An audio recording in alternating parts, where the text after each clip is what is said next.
Hola, mi amigos. Me llamo Kerry Holzman. ¿Cómo está? Mucho gusto. Tienes la nariz el grande y fea. Wait, what? Sorry, I don't know what that was all about. Hey, welcome into my latest live feed. It's been a while, right, since I've had a real live broadcast, and I want to just say hello to everybody in the chat room. For all my millennials watching, I suppose I should say, hey guys, it's your boy Kerry coming at you. And for all of my septuagenarians watching, hello, my name is Kerry Holzman. Thank you for joining me. I think I got my whole audience base covered now. Come on in, everybody come in. Come on in. There's plenty of room. There's only 186 people in here. We can fit a few thousand, so find a good seat. Get yourself a nice cold drink. I like Coca-Cola. And I see all these people going, that's gonna kill you. Yeah, well, I'm gonna die happy.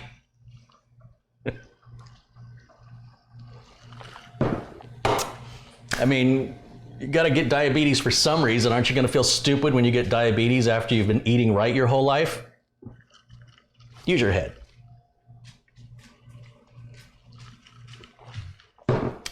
Okay, this is a computer that a friend of mine built last year or so, maybe 2 years ago, year and a half ago. And I've never seen it before until last night when I picked it up. Right now in Arizona, the worst month in Arizona, to be in the state of Arizona, is August. Because not only do we have the extreme high heat, over 100 degrees every day, but we have extreme high humidity. It also rolls in what we call haboobs, or dust storms, where big walls of dust will block your vision if you're in a car, and blow trees down, power lines get knocked down, heavy winds, and then of course rains. Now, it's been quite a while since I've seen a monsoon season that was actually monsoon season. The last 8 years, we haven't seen the rain and winds until September, October, sometimes even November, long after monsoon season ended. So it's always kind of my own little inner joke, inside joke, that, oh no, it's monsoon season. Nothing's gonna happen until after monsoon season. Well, actually it's happening this year. So what happened was power brownout. A brownout is where the power kind of goes down for a minute and comes back on again. And that's actually worse than a blackout. So a blackout's when you lose power entirely. And the reason a brownout is worse is when the power comes back on, it's usually not regulated. So it spikes beyond what is supposed to be the voltage coming out of the wall, just for a brief moment. And that's enough to fry anything plugged in. Not much you can do about it other than if you see a storm coming, unplug your equipment. If you think a surge protector is gonna save you, think again. Surge protector is nice to have. It's better than nothing, but not much. For the most part, people buy surge protectors because they just need more plugs. It's more like a plug splitter than it, that's its actual use. So we ought to just call them plug splitters. All right. What'd you call me? A plug splitter. Hello to Carl Terranella, Ben DeCure, Don Walters, Cody, 3751, Dennis, Ten Hoove, GT Thunder, Hardy, 1995, Geekazoid Text joining us. Hello, Dan. And Colin Hilton, of course, Colin Hilton. And Anders Jorgensen, or is it Jorgensen? Fubar Mike, Black Dog, Platter Jockey, Patrick Rusaw, Travis K, Robert McCord Bagumi, Samuel Kowalski, Bikey Beckers. Snakeblood 913 Game says, hello from your homeland, Detroit. Oh, right there, you just earned yourself mod status, my friend. All right, ladies and gentlemen, it's sort of amusing to me that there's like 27 people chatting out of 260 people watching. If you're watching, I don't know you're watching me unless you type something in the chat. So participate, man. Come on. All right, I gotta get some more light in here. I'm all fired up. You know what's happened is it's been a while since I made a video, and now I'm all psyched out because It's not the same old thing all over again. This is like, oh, wow, I remember doing this. Remember when I used to do this? Seems like it was just last month. Anyway, it was just last month. So, where was I? Okay, the DVR feature is turned back on. That means there's a longer delay between what I say and when you hear it. So there could be quite a delay between when you type something to when I respond, or if I see it at all. So, the cyclist says hi to Carrie and the dogs from Donald and Daisy, the border collie in very wet Scotland. Daisy, the border collie, is on. Border collie's got to be very happy in Scotland. Does the border collie have sheep to corral? Dion Cross says, nice to see you back. All right, you want to see my back? All right. This. Here's what the I'm gonna just call him the customer. Here's what the customer says. He says that, and I'm sorry you keep seeing me looking over here. This is where my screen is so I can see me. But if I look you in the eye, I've got to look here, which is weird because you only have one eye, and I don't really want to say anything out loud and draw attention to you about it because I'm sure, you know, everybody can see it. Pardon the expression. Anyway, Cyclops, here's the deal. He says he had a brownout, and now he says, I've never turned this on. I picked it up last night, and it's been sitting here. I really wanted to work on this last night, but I saved it for you guys, okay? Don't say I never did nothing for you. I mean, you probably still will, but he says he gets to the BIOS screen and it won't go beyond that. It no longer boots. He says he's reset the BIOS and pulled the motherboard battery. And, you know, I suggested he try some things and he's like, well, you know, it can't be the power supply because I put a voltmeter on it. I'm like, you cannot test a power supply with a voltmeter. Oh, sure you can. No, you can't. Just because you've got voltage doesn't mean that the power supply will sustain a load being placed on it. You cannot properly test a PC power supply efficiently, effectively, without swapping the power supply. That's the only way to effectively, quickly test a power supply to know for certain it's not your power supply. If you're the kind of person that just starts checking things off the list, it can't be this because of that, it can't be this, you're a bad technician. You should not be diagnosing your own stuff, because you're never going to get anywhere. You have to test everything. You cannot just go, I don't have to test that because I know it worked. No. A real pro tests everything. Now, when I say you test everything, I don't literally mean everything unless you get to that level. So for this example, do I need to test the hard drives and the cables and the power switches and the umbilicals and all the USB? No. You know why? Because I'm going to disconnect all that crap off the motherboard. So all I'm going to have is the motherboard, the RAM, the CPU, and the power supply, and a keyboard. Nothing else. And if it behaves the same way, then I don't need to test all that other stuff because clearly it's not related. So boom, all that can be checked off. Then we whittle down what we have left, which is power supply, RAM, CPU, motherboard, right? And make sure nothing is plugged into USB. Now we're only checking basically 4 things. And we just whittle it away by replacing what we can. We'll swap out RAM. If you've got more than one RAM module, you don't have to replace them. Pop one, leave one. No difference, pop the other one, put the other one back in. No difference, it's probably not the RAM. Then that's gonna leave, obviously I said the power supply. We swap the power supply first because it's fast, doesn't require any installation. No behavior difference, we know it's not the power supply. Then and only then can you check these things off. Then you're just left with a CPU and a motherboard. Now that gets a little more complex to test because I don't have a zillion modern motherboards laying around. I think this is a 170 chipset. So I'm not gonna have these kind of parts laying around because these are current in-use parts that have value, not parts that would go to a junkyard. And at that point, you've got to make a judgment call as to whether you think it's a CPU or motherboard. And in my experience, it's very rare that a CPU burns out. It happens, doesn't happen often. So,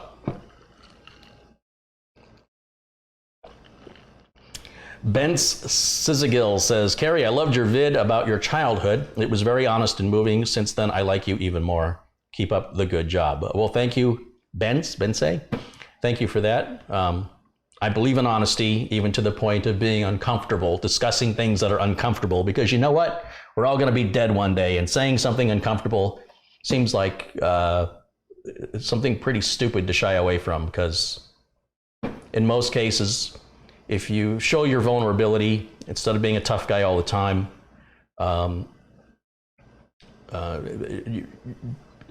for many people, you're more relatable. But if all you do is be vulnerable, then you're going to get picked on and bullied and beaten on. So you can't be vulnerable all the time, but try and find that balance. And thank you. I'm glad that you enjoyed, you appreciated the video. It was a difficult video for me to make. And that's called, for those of you who don't know what we're talking about, there's a video called How I Got Started. And you can search for it here on YouTube. Just put in Kerry Holzman, How I Got Started in the search bar of YouTube. And it starts out with me showing the very first home computer. Actually, it's the second home computer I had, and how the computers used to work, you know, what we had and what we used.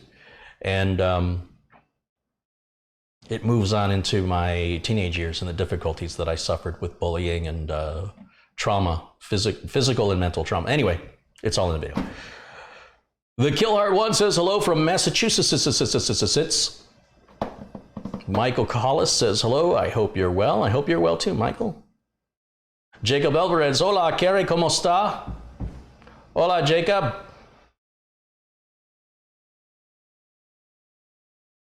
Douglas Bigger says the newer Intel processors apparently are much more sensitive to voltage than older generations, or in laptops they are anyway. Yeah, laptops don't usually have to worry about power spikes because they got that battery. Irving T's joining us from France. Hi, Irving. John Senchak is joining us from Daytona Beach, Florida. Dwayne Bond says hello from Arkansas. Arkansas. Some of you don't know, that's actually Arkansas. Keith W. putting a link to, I'm guessing it's my video. It's good if you preface the name of the link before you post the link so people aren't clicking links blindly. Kerry, you should write a book. I've written a book. It's available at Amazon, but I don't recommend you buy it. It's about computer maintenance for Windows 95, 98, and Millennium. Or no, I'm sorry, Windows 98, Millennium, and XP. Published by McGraw-Hill in 2003, an educational book publisher, very respectable and very honored to have worked with them. But there's no usable information in it at this point. And it's available in Arabic and in Russian, and of course in English. Perry Dub says hello, Kerry, from New York City. Stuart Bodeville says that's an interesting Corsair case. Vern Mahoney says hello from Olathe, Kansas. We get a lot of corn from Olathe, or is it Olathe? I'm never quite sure. Alex V says hello from Greece.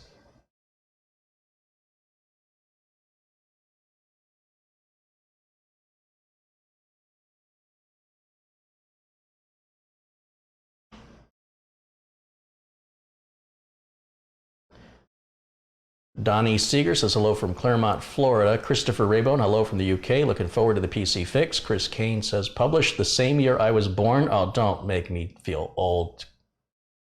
Spider-Man the Heroes from Fargo, North Dakota, don't you know?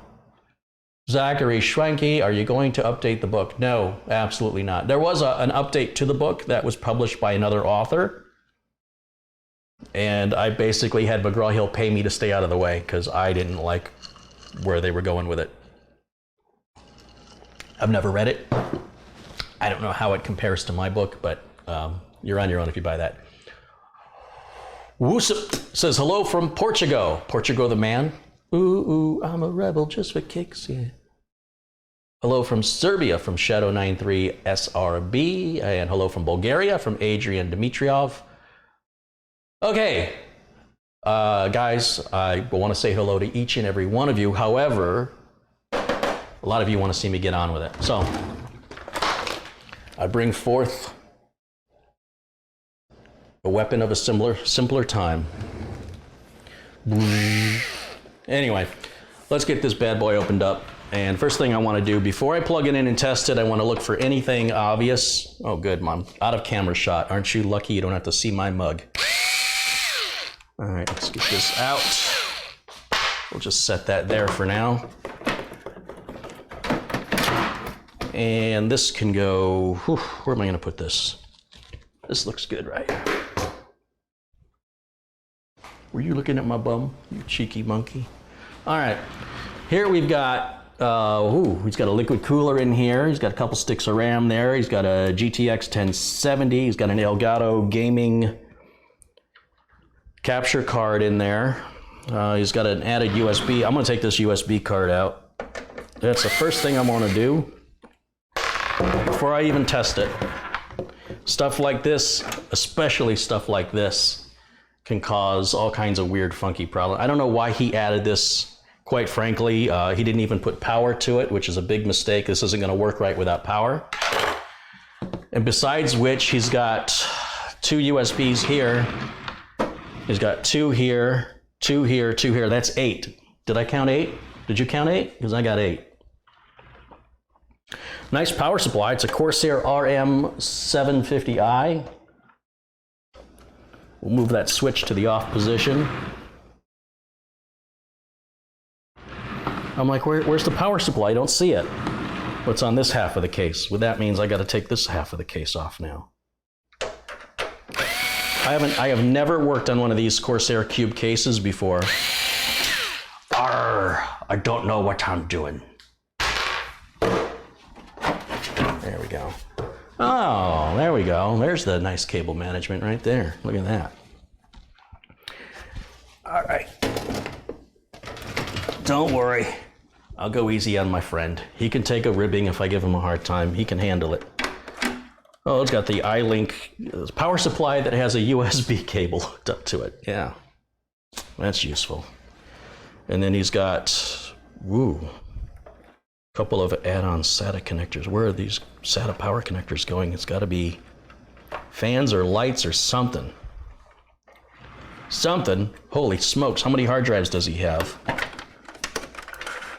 1 Samsung SSD, 2 Samsung SSDs, and he's got 2 Seagate Barracuda 3 terabyte drives down here. So he's got 4 storage drives in here. Check all our connectors, make sure everything's tight. Okay, we're ready to power the system on and see if we can't verify the customer's issue, okay? Okay. That's why we're here, Carrie. We're going on 25 minutes. You haven't even turned the damn thing on yet. Well, listen, young punk. Be patient. All good things. Doesn't always have to be get to it right away. Go, go, go, go, go. Take a breath. Watch Ferris Bueller's Day Off and learn how to take a day off. All right? All right, here we go. Plugging this in. I need a keyboard and a mouse. I'm going to steal the keyboard and mouse off the streamer because I can't really talk to you guys anyway that way while I'm doing this. And we'll throw that here in the back. Let's just put it... I'll put it... these yellow ports are... The yellow USB ports are USB DAC, but they should work for the keyboard and mouse. Or do they? Because they don't have voltage, I thought. Let's just try it. Let's just put it in there. All right, flip the switch to on. Somewhere there's a power switch. Oh, that wasn't too hard. This monitor was sent to me by a viewer. You very, very rarely use it. I wish I would have put their name on here. I would have put donated by. I'll have to go back and find that. Ooh, God, that sounds horrible. Well, my friend's a smoker. I can smell the cigarette. It's not cigarettes, it's vape pens. It's got that vape smell. Well, I guess this was an easy fix.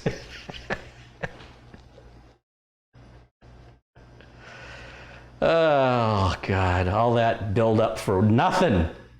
See, this is why I should have tested it last night, but then I probably would have fixed it and it wouldn't have had a video. But there was nothing to fix, so I wouldn't have had a video. Gosh darn it. Why you gotta do this to me? All right, that's all right. I have other things to show you today, so it's all gonna be fine. It'll be fine. It's fine, it's fine, it's all good, it's fine. What do we got? I'll need a password. It's possible this little card could be our grief. You know, this is very important when you're diagnosing a system, to check everything, to disconnect everything possible, because for all I know, something he had plugged into it was preventing his system from booting. And when I came to pick it up from him last night, I told him I just need the tower. Don't give me any cables, no wires, no keyboard, no mouse. I just want the tower. And perhaps one of those things that he unplugged in getting the system to me was what was causing this. The other thing that can happen is sometimes the capacitors get charged up. And if you don't leave the computer off for a long enough time, I'd say leave it off an hour. And when I say off, I mean unplug it from the wall and unplug the Ethernet cable, anything that could have any power, unplug it from the back of the computer. To play it safe, unplug everything. Let it sit an hour and then plug everything back in again. That gives everything ample time to drain, lots and lots of ample time. And if it still doesn't turn on, then you can call me. So I drove 32 miles to pick up something that I'm gonna have to drive 32 miles to deliver, to have done nothing. Well, welcome to the world of being a computer tech. But it's an interesting build. He did a really good job with it. It actually does run pretty quiet, other than the initial, I'm gonna stand over here. Other than the initial startup sounds,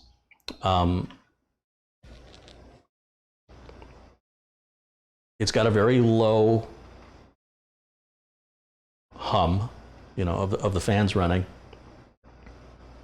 Now, normally, if I had his login password, I would run CCleaner, clean up the temp files. I turn off drive indexing, and I turn on storage.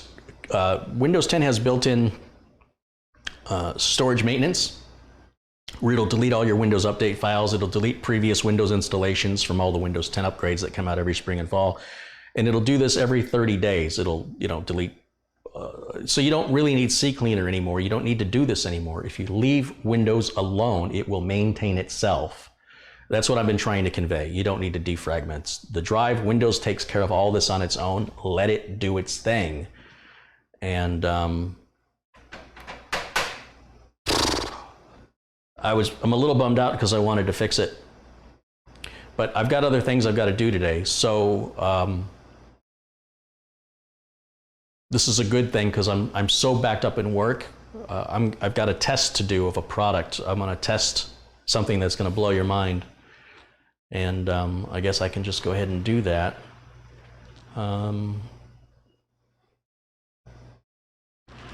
Shoot. Okay, well, I'm going to leave this card out. I don't believe he needs it, and I'm going to advise him if he says this card never worked right. And I asked him why he even had it, and he said because he's got an Oculus Rift that plugs in. But how many USB ports? As far as I know, you need an HDMI port for an Oculus Rift, not this. So I don't know why he needs this, but I'm going to advise him to plug power onto it.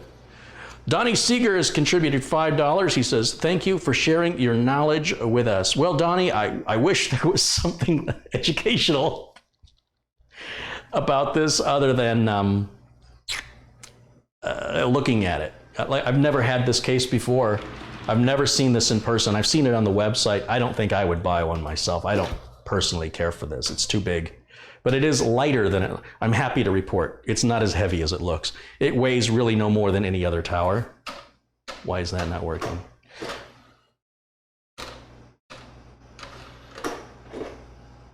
It looks very heavy, but it's not. All right, let's shut it back down. Shut her down. So shut her down is, if you ever see truck and tractor pulls on TV, they'd be like, yeah, we were doing a motor blew and we had to shut her down. When you listen to the mechanics who talk about their over, you know, these cars that have like 5 engines and it's pulling a tractor that has a sled on it with heavy weights that moves forward, and it's just hilarious. I'm gonna put that little screw back that held the USB card in, so I don't want my friend to have a screw loose. So let's put that back. Good enough. And then we'll put this back like so. It's a little dusty in there, but nothing I need to bring the leaf blower out for. It's very minor. And my friend is technically capable. technically adept. He knows how to blow the dust out of things and how important it is. So, but why am I missing a screw? All right, guys, where did the screw go? Where did I put it? I'm one short. What happened? All right, guys, in the chat, where did I put it? Somebody's got to tell me where it went. When I took this card out, what did I do with the screw? Anybody? Use the DVR function. Somebody please tell me where this other screw is. Bob Barnes has contributed £5. He says, thanks for going live, Kerry. Well, thanks for your contribution. Again, Bob is a regular contributor. Thank you, Bob.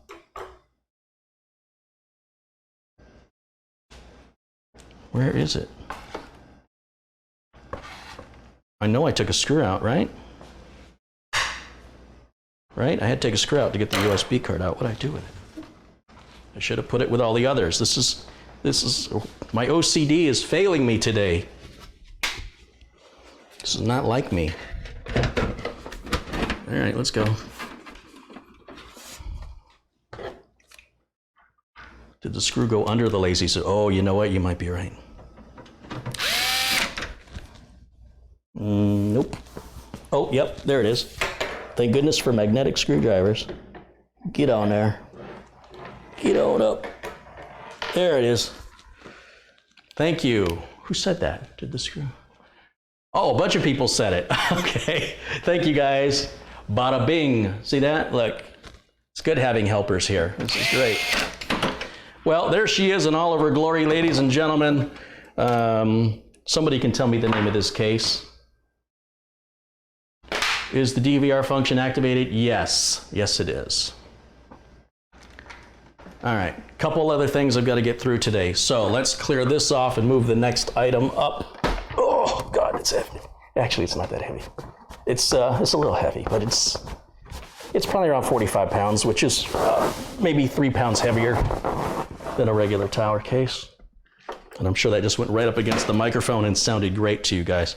But the good news is my friend should be delighted. He was worried he was going to need to buy something to get it fixed. And he doesn't. Everything's happy. Stefan Selby has contributed 10 pounds. He says, I learned so much from you, Kerry. Thanks for taking your time in your videos. Well, thanks, Stefan, but unfortunately I haven't taught you anything today yet, but I'm about to. I thought that was going to be a lesson, but it was a lesson for me. All right. So this is going to be my test board for right now. This is, I've been teasing about a video that Mitch and I have been working on. I'm going to give you guys a little sneak peek of the video coming up, and it's going to blow your mind, okay? Okay? Is that okay with you if I blow your mind? I said your mind. Pay attention. All right, now when I go to look for, where is it? I'll give you a little taste of what we're doing here. I really shouldn't be doing this, you guys, but I feel guilty about this whole hype on this repair that turned out to be nothing. I'm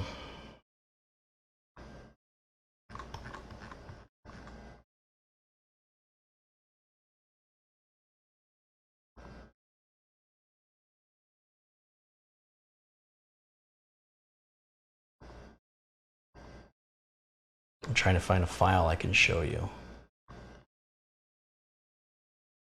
Okay, here's a little sneak peek of what we're working on, and this, one of the reasons you see I never use products like ASRock for my clients, but this isn't for a client, this is just for a video.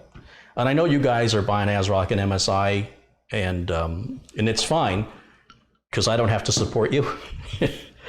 And not all the products they make are junk, but the issue that I've had is when comes time to have a warranty issue, they've often been very difficult to deal with. But maybe it's changed over the years. But because I'm financing this whole thing on my own, I was looking to just get the cheapest thing and try and make the video as relatable as possible to people that would mimic what they see. Because I know if I show an expensive motherboard, chances are they're going to try and find something cheaper. Sterling3371 has contributed $20. Well, thank you, Sterling. He says, Carrie, in your opinion, with the workload that you do, how do you feel about the Threadripper build after having it for a while now? The Threadripper is sitting on the floor in my office. The last time you saw me film it, I had to clear the counter to make room for the next project, and I have not turned it on, touched it, or moved it since. I have no opinion on the Threadripper build. It is literally sitting in the same state as you last saw it, because my time is just so stretched out. I can tell you, I have no complaints.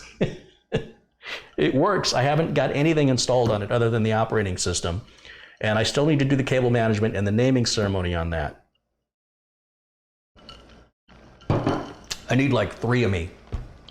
But thank you for your contribution, and I will get back to it. I promise you I will get back to that just as soon as I can. So you're getting a little bit of a sneak peek of what we're building, because this is an Intel, an ASRock Z370 Pro. We've got some G-Scale RAM and a Western Digital Black, and this is the Western Digital Black NVMe PCIe ×4 SSD. And I'm gonna have to reshoot almost this entire video because I was using parts that I don't normally use, and one of them is this Western Digital PCI Express NVMe SSD, and it was a huge mistake. Huge mistake. And that's what this video is going to be about here in a minute. I'm going to tell you why. But first, I'm going to show you something. I'm going to show you what Mitch and I have done. This is one of the segments, and let's see what you think here.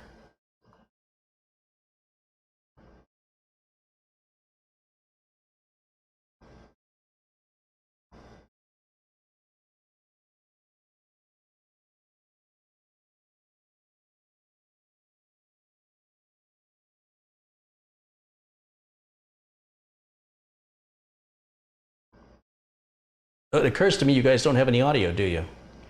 Let me make sure you get audio here.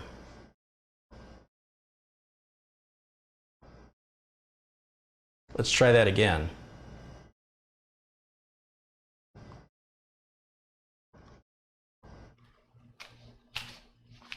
Wait, this is $1. I thought we said double or nothing. How much are you paying me? Paying you for what? For making the video. You know what? I'm good with $1. $1's good. We're square. No, it's good. For this build, I'm going to use the Western Digital Black 512 gigabyte high performance NVMe SSD. This is the M.2 drive. And this is a stick of gum. And this is a stick, which has nothing to do with anything.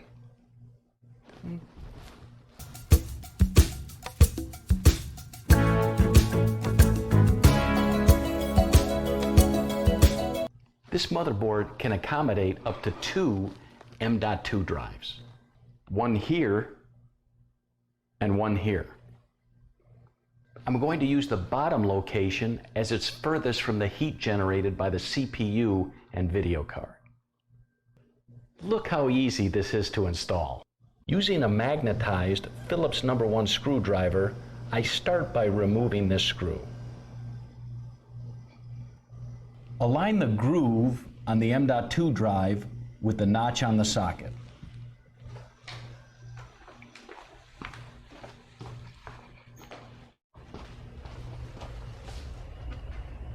While holding the drive down with one finger, put the screw back in, but don't over-tighten it.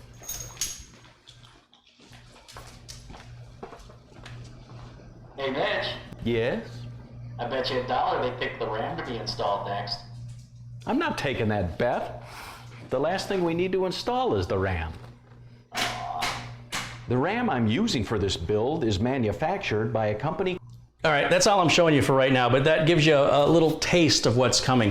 But we're gonna have to reshoot a lot of it because this Western Digital Black NVMe drive that I purchased to be different is one of the worst performing drives I've ever used. It is the worst, the absolute slowest NVMe drive I've ever witnessed in my life. And I have talked to Western Digital and I did some research on it. And what I'm about to tell you is going to blow your mind. I have to get the boxes.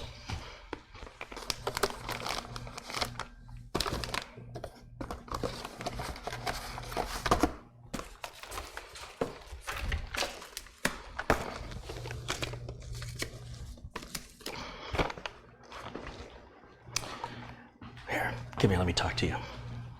Here's the deal. I have seen every NVMe drive. NVMe drives came out in 2013, at least, yeah, 2013. I started installing them about 2 or 3 years ago. And when I started installing them, I was seeing speeds of mid 2000s and 3000s on read speed. And I always buy Samsung or, you know, when it comes to NVMe, I only buy Samsung, as a matter of fact. So I guess I'm a little spoiled. And I realize there's a lot of people out there that are shopping for price. So when I was piecing this together, I bought a bunch of parts that I normally would not buy because I don't have to warranty it. And by the way, when these builds are done, they're going to be great builds. But, and I'll offer them for sale. I don't know what I'm going to do with them when they're done. I don't need them, but be that as it may. Do you see this? And do you see this? Do these look the same to you? If you look very closely, one says that it's 512 gigabyte, right? Whoop, sorry. Still on the wrong one, Carrie. Right there, 512 gigabyte. And it doesn't say how fast it is anywhere on here, does it? Now this one looks exactly the same. Western Digital black, Western Digital black, high performance SSD, NVMe. They're exactly identical, but this one says up to 3,400 megabytes per second. Well, do you know what that means? I'm going to tell you what that means. It means that this is about 4 years old.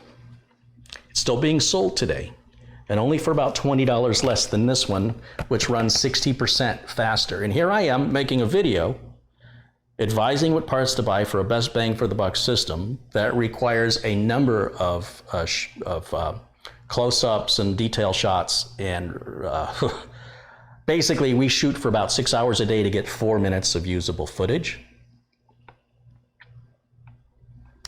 And I can't use this because this bottlenecks the whole system. I think this is $157 for a 512 gig NVMe drive that only runs at 2,000 megabytes per second reads. And this sells for, I think, $190, maybe a little bit more than that, at 60% faster reads and writes. And Western Digital did nothing to differentiate these two products from packaging or marketing materials. So if you don't know, you are shopping on price, you'll be getting less. Now, the only thing I can tell you to watch out for is the 512 drive. The big drive is the slow one. The 500 gig drive, I still have to get used to everything being backwards on my screen. This 500 gig drive, I was trying to point there. This is the fast one. So I feel like a complete idiot because I've had this bad one for well over 30 days. I can no longer return it and I'm stuck with it. Then I had to purchase another one for another $200. I got $400 in my hand here basically, just to make this video that I can give to you guys for free. I am livid, absolutely livid. And you want to know what makes me even more livid? Just wait. What I do with it. Here it is.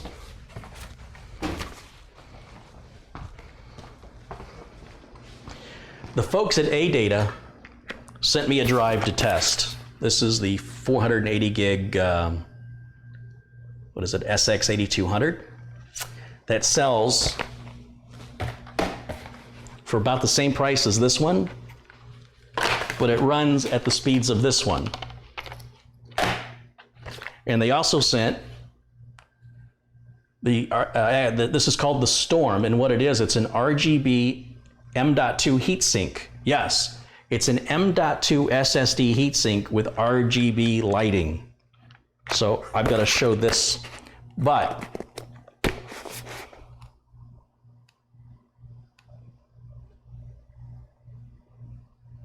sorry, I'm looking at the comments to see what I've missed. Here's the thing. This Western Digital drive is supposed to be outstanding. I did not know when I purchased it that they have two different versions. This is obsolete technology, and in my opinion, it should have been pulled from the shelf or significantly discounted to blow them out and get them out of inventory. There's a lot of people buying these at Newegg and Amazon that think they're getting this, but instead they're getting this. Western Digital did nothing with marketing to differentiate these two products for the average consumer, so don't get screwed. Do your research. Don't believe everything you see online and on YouTube. Read reviews and check out the read speeds, the reported read speeds, because when they report the read speeds, like here, 3400, that's what you want. You want something 3000 or higher if you're going to invest in an NVMe drive. Now, what does that all mean? That means that, let's give it some comparison. A regular hard drive, a metal mechanical hard drive, moves data somewhere between, depending, as low as 80 megabytes a second to as much as 200 megabytes a second, maybe 220, maybe 240. We'll give it the benefit of the doubt and say definitely no more than 250. A SATA SSD moves data as fast as possible through the SATA bus, which is about 550 megabytes per second. So that's twice as fast as the fastest hard drive. And most laptops have pretty slow hard drives if we're talking about laptops. So if your laptop's getting 80 megabytes a second because you bought a cheap laptop and they manufacture through in a slow drive, you can have an enormous impact in your performance by just simply going to an SSD, because that is a major bottleneck. On most laptops and even most desktops, running a hard drive, moving to a solid state drive will be the single best performance boost you could ever do. With that said, we move into the M.2. So there's two versions of M.2. There's SATA M.2, which is the same as any other SSD, but you don't have to plug any cables or wires into it. The same limitation applies of 550 megabytes per second. That's it. That's as far as we can go with SATA 3, and we're done. Then we have to move into a different interface, which is PCI Express. So using PCI Express times 4, we can now move data across 4 channels simultaneously, with the potential to go to times 8 or times 16 in the future. Who knows, right?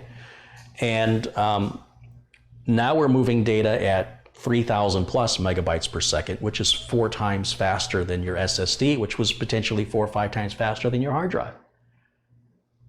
With SSDs, you pay more to get faster speeds, but smaller capacities, but much better reliability. With hard drives, you're paying for capacity. I saw Newegg had a 1 terabyte hard drive on sale today for $34.99. All right. You can pick up a Western Digital Blue, which is just a SATA-based SSD M.2, for under $100 right now, which I think is a very good deal.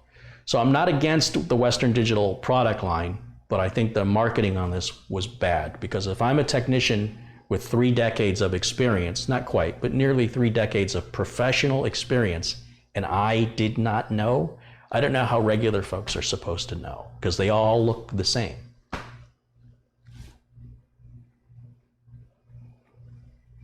What is the lifespan of an SSD?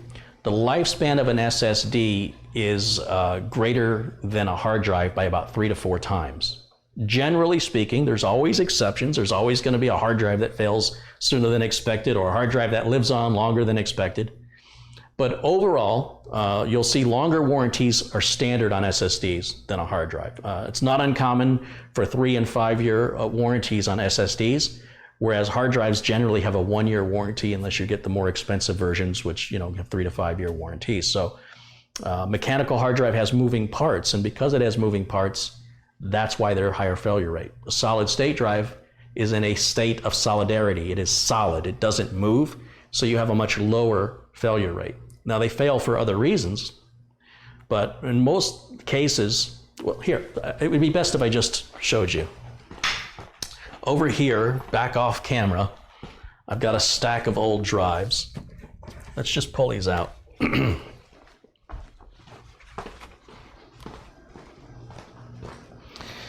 About 6 years ago,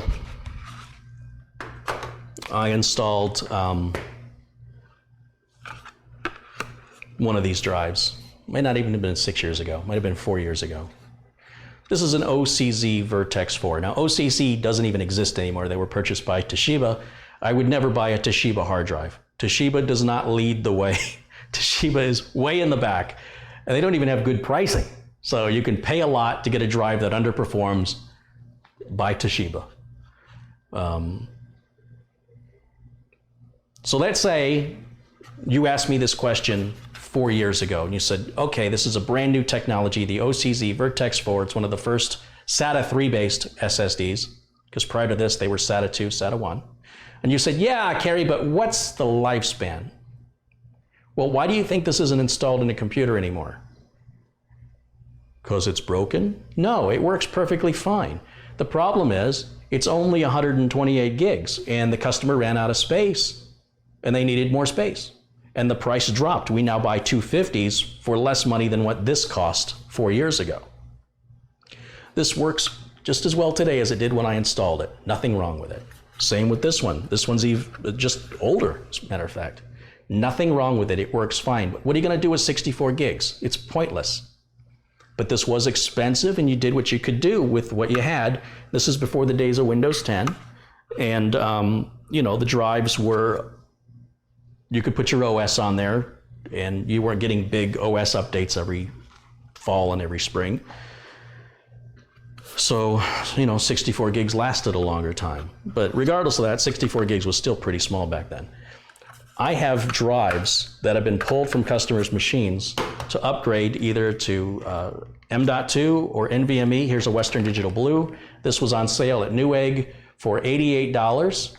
This is a SATA-based M.2 500 gig drive. And the warranty on this one, I don't see anything about the warranty. This one from Team says right up here, 3-year warranty, 480 gigs, and it was under $100. These are from AData. These are almost 1 terabyte. They're 960 gigs. These were on sale at Rakuten.com for $137 a piece. $137 a piece. Now, these are not performance leaders, but they're not performance followers either. I mean, they are a little bit, but they're not in the back of the pack. They're right in the middle. And AData's warranties are a little confusing because some products have 1 year, some have 3 years, and some have 5 years. But if the product doesn't break, who cares how long the warranty is? Toshiba hard drives are now owned by Seagate. Well, hopefully they'll fix their issues then. That's true. Let me see.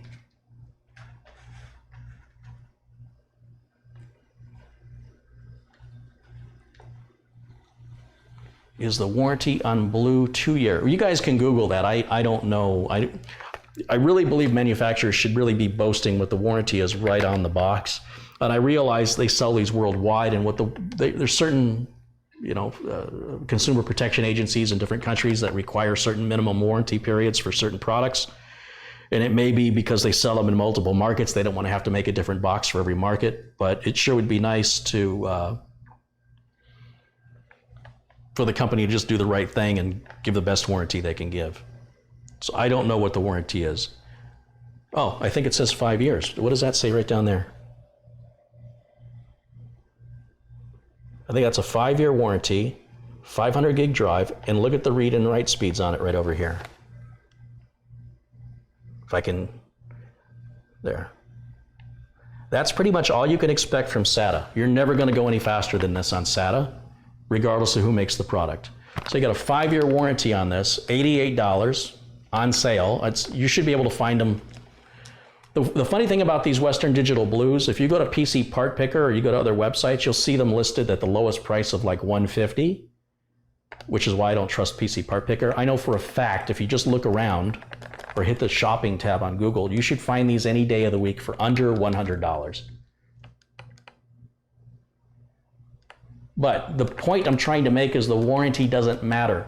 Well, it's possible for one of these drives to fail. It's highly unlikely.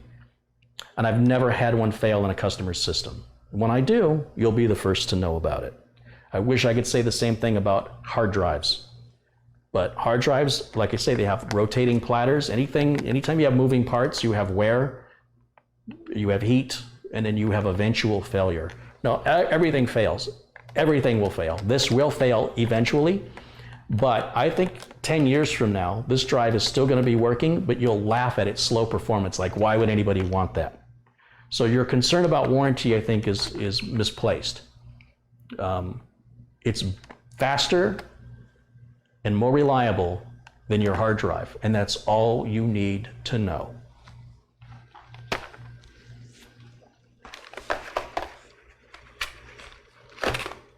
All right, let me move some stuff back and prep up for the next part of what we're going to talk about here.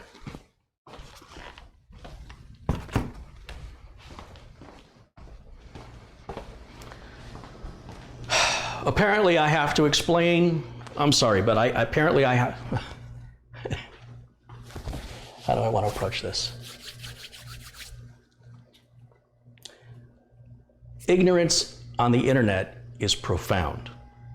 When I did a video showing the problems with why Windows 7 sucks, and CCleaner came up and said that it was going to clean 232,000 megabytes, said it was going to clean 232,000 megabytes of data. There have been at least a dozen commenters saying, what I said in the video was, we're going to clear out 232 gigabytes of data. And over a dozen people commented saying, not gigabytes, Carrie, megabytes. So, this is what I have to deal with. Let me educate those, for the rest of you who know the difference, please be patient for a second and let me explain this so we can help make the world a little smarter. A megabyte is 1,000,000 bytes, right? So you have 1 byte, you have a kilobyte, which is 1,000. Well, technically it's 1,024, but let's just round the edges here. 1 byte, 1,000 bytes would be 1K. 1,000 bytes, in other words, 1,000,000 bytes is 1 megabyte. 1,000 megabytes is a gigabyte. 1,000 gigabytes is a terabyte. So I could tell you, for example, that I have $100,000 million, but that's not proper English. That's not how we say numbers. I could tell you I have 232 million bytes, but we don't speak that way. So CCleaner is actually poorly designed in that they're reporting an incorrect, the phrasing that they're using is incorrect. We don't say 232,000 megabytes. We don't say that. Once you reach a meg worth of megabytes, you switch to gigabytes. Do you understand? So it's the same number. If I told you my house cost me 100K, or if I tell you my house cost me $100,000, or if I told you my house cost me 10 million pennies, I'm telling you the same information. And by the way, you can use Google, and it will gladly explain this to you. But please, please stop displaying so proudly your ignorance and trying to correct something that's totally right, because it just is profoundly mind-blowing to me that someone would go out of their way to correct me. Carrie, you said it was 232 gigabytes, but it says on the screen 232,000 megabytes. Oh my God.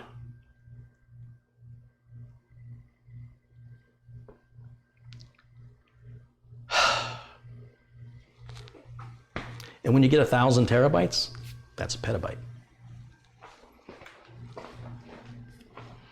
So what is it, all thousands? 1,000 megabytes is a gigabyte, 1,000 gigabytes is a terabyte. 1,000 terabytes is a petabyte. 1,000 petabytes, I think, is a zottabyte. Nothing we have to worry about.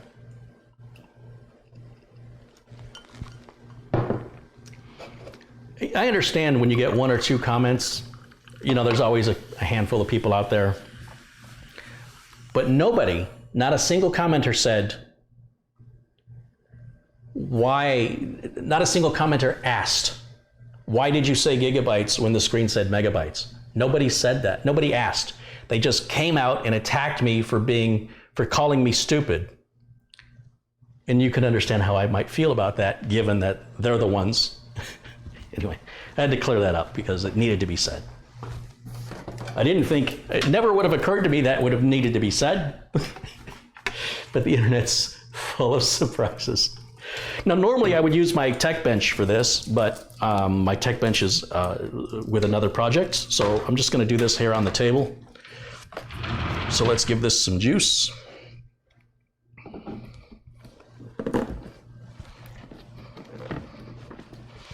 There's one. And let's give CPU power right here. Okay. Oh, exabyte. Is that one I missed? Exabyte? 1,000 Coca-Colas is a Coca-byte. Thank you, Glenn, in the chat for that suggestion. All right. That's the other one that cracks me up. When I run hard drive performance tests, I always talk about megabytes a second. People are like, no, it's megabits a second. It's the same thing. If you divide megabytes by 8, you get megabits. So why would I say a number that's this big? It's clunky. It's not efficient. It's not ideal. So when I'm measuring hard drives and I use Crystal Disk Info, you'll see a capital M and a capital B with a / and a little tiny s. The capital B means bytes. If it was a lowercase b, that would mean bits. There are 8 bits to every byte, but I don't know how many bytes there are to a chew, and I don't know how many chews there are to a swallow. You see what I did there? So that's called a joke. Not the first part of it, but the last part of it was, never mind. Tough crowd. Okay, now here's what I'm gonna do. We're gonna install fresh, clean Windows onto this Western Digital drive right here. And what do I need? I need a keyboard and mouse. Now I have a brand new keyboard and mouse to test today.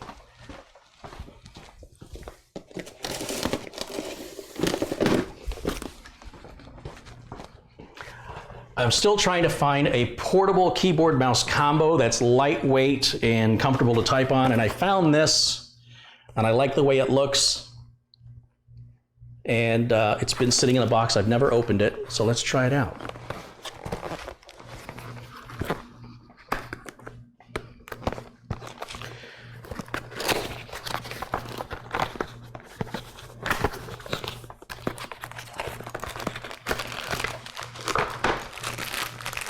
Ooh, Yeezy. What does that mean? Oh, look, there's the dongle right there in the... You don't want to throw that box out too quickly. Look how they put the dongle right on the... Yoink. All right. There's the dongle. Let's plug that in over here, like so. Thank you very much. And...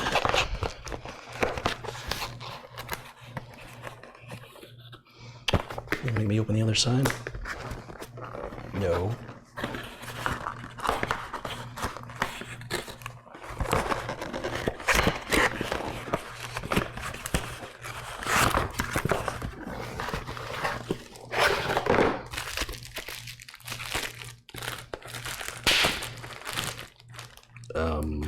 How come I don't have a battery door? It fell off. That's weird.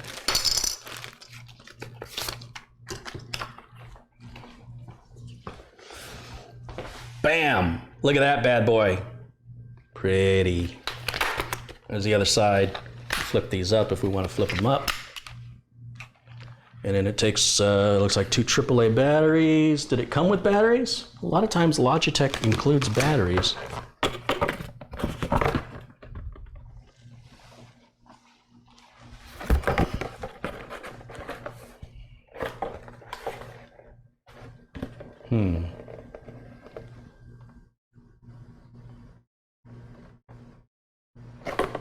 I guess this Logitech model did not come with batteries, apparently. Ooh, even the mouse tape. That's an interesting way of, they stack the batteries on an angle. I've never seen them do that before. So one battery is going to go in deep, and one battery goes in shallow. Interesting. So it looks like I'm going to need 4 AAA batteries. Let me go grab those batteries, folks, so bear with me while I go grab those. Megabytes and gigabytes, give me a break. Megabytes and gigabytes.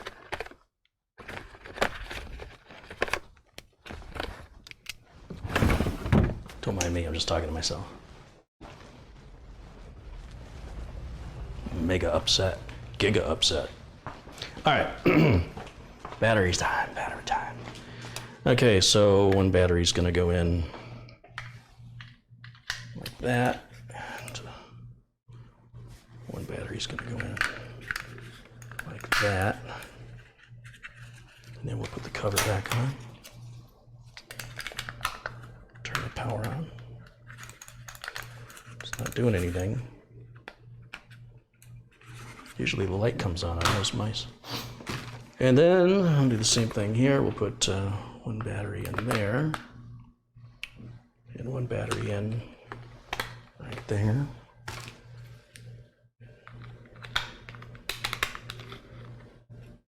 Huh. This must go this way, I guess. Beautimus.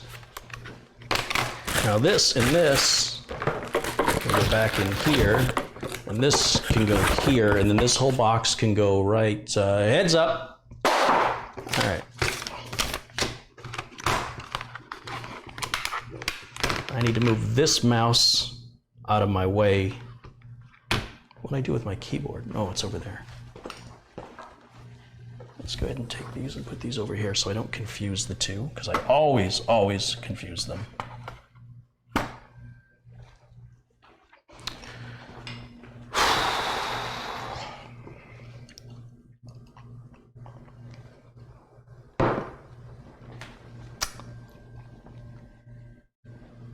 I should hook this motherboard up to the capture card so you guys can be my monitor. That's what I should do.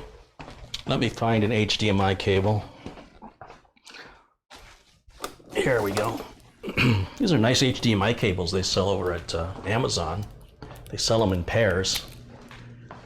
And they're braided, cloth or fabric braided cables. Very nice quality. I think this is about 12 feet, I want to say. Made by, if you go to Amazon and you look for that, Twisted, what is it? I don't know.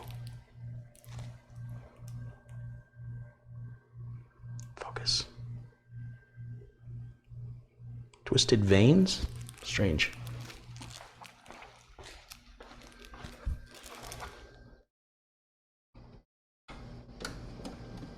Okay, there's that. And we're going to plug this in. We're going to just use onboard video with the Intel Core i5-8400. And we're going to test this drive first. This will be the drive you're about to see. And we're going to move these drives out of sight, out of mind, and I'm just going to show you some performance numbers here. So, I should also give myself some internet access, some Wi-Fi. So I've got a TrendNet, I'm sorry, not a TrendNet, I've got a TP-Link Wi-Fi card right here. See that? Ooh, this is AC 1900, which is about as fast as you can get on Wi-Fi nowadays. Or today. And we're just going to plug that in anywhere, and ideally Windows 10 will automatically see it and we won't have to install any drivers. And then what am I missing? Windows 10. All right, so let me get my Windows 10 USB. I've got a video called how to download and create a bootable Windows 10. It's available for you if you want to see how to make one.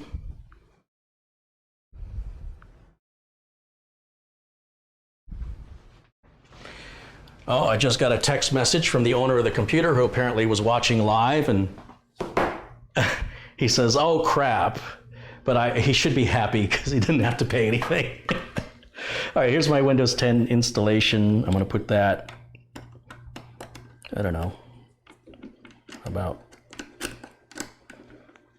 about right there. I think everything's good to go. Oh, I need a power switch. I have this really cool thing I bought. I ought to use it, right? Check this out. This sells, oops, sorry, grabbed the wrong thing. Okay, now I'm ready. Damn it. I'm in such a hurry, I'm making mistakes. All right, here's the thing. I'm coming. This right here, this is one of the coolest things. These are about $12 on Amazon. And this allows me a power switch, reset button, power light, hard drive light, and USB ports for when you work on a system, so you're not just jumping something with a screwdriver.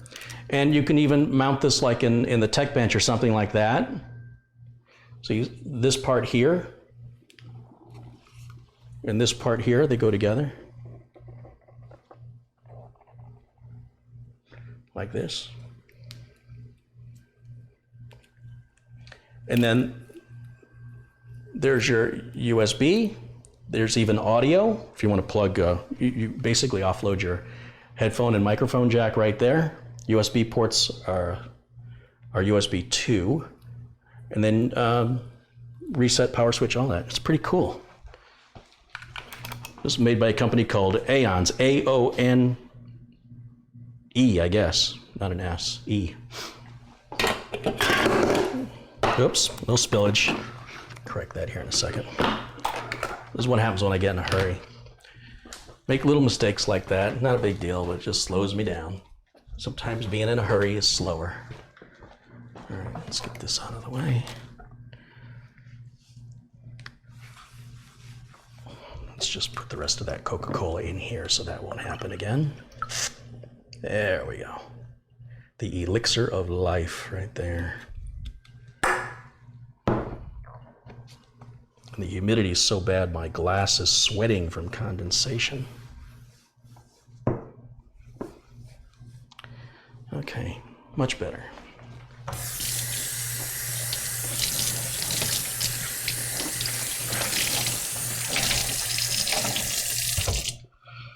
All right, let me just put this away.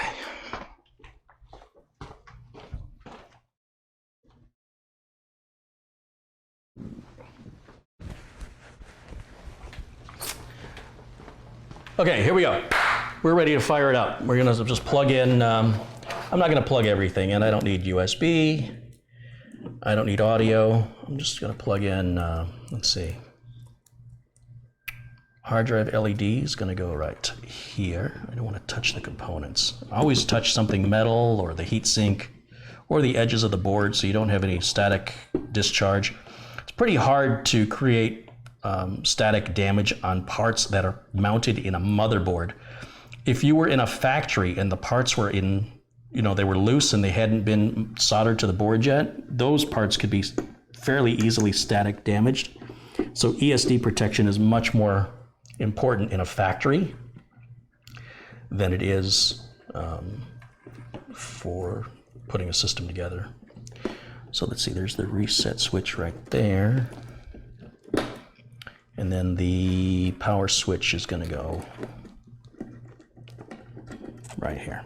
Okay, we should be good to go. Flip the power supply in the on position. It has been. I typically like to keep the switch off, but I'm in a hurry. Now I can use my little button Fan is spinning. But I don't have any video yet because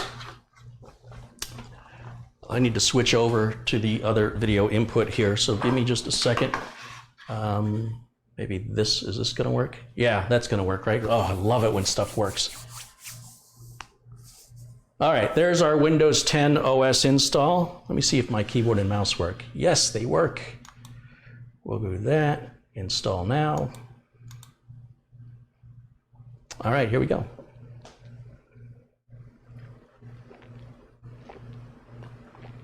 You see this fine print right here? Can you read aloud to me? Everybody together. Why is my mouse not working? I'm not that far away. Why am I having a problem already?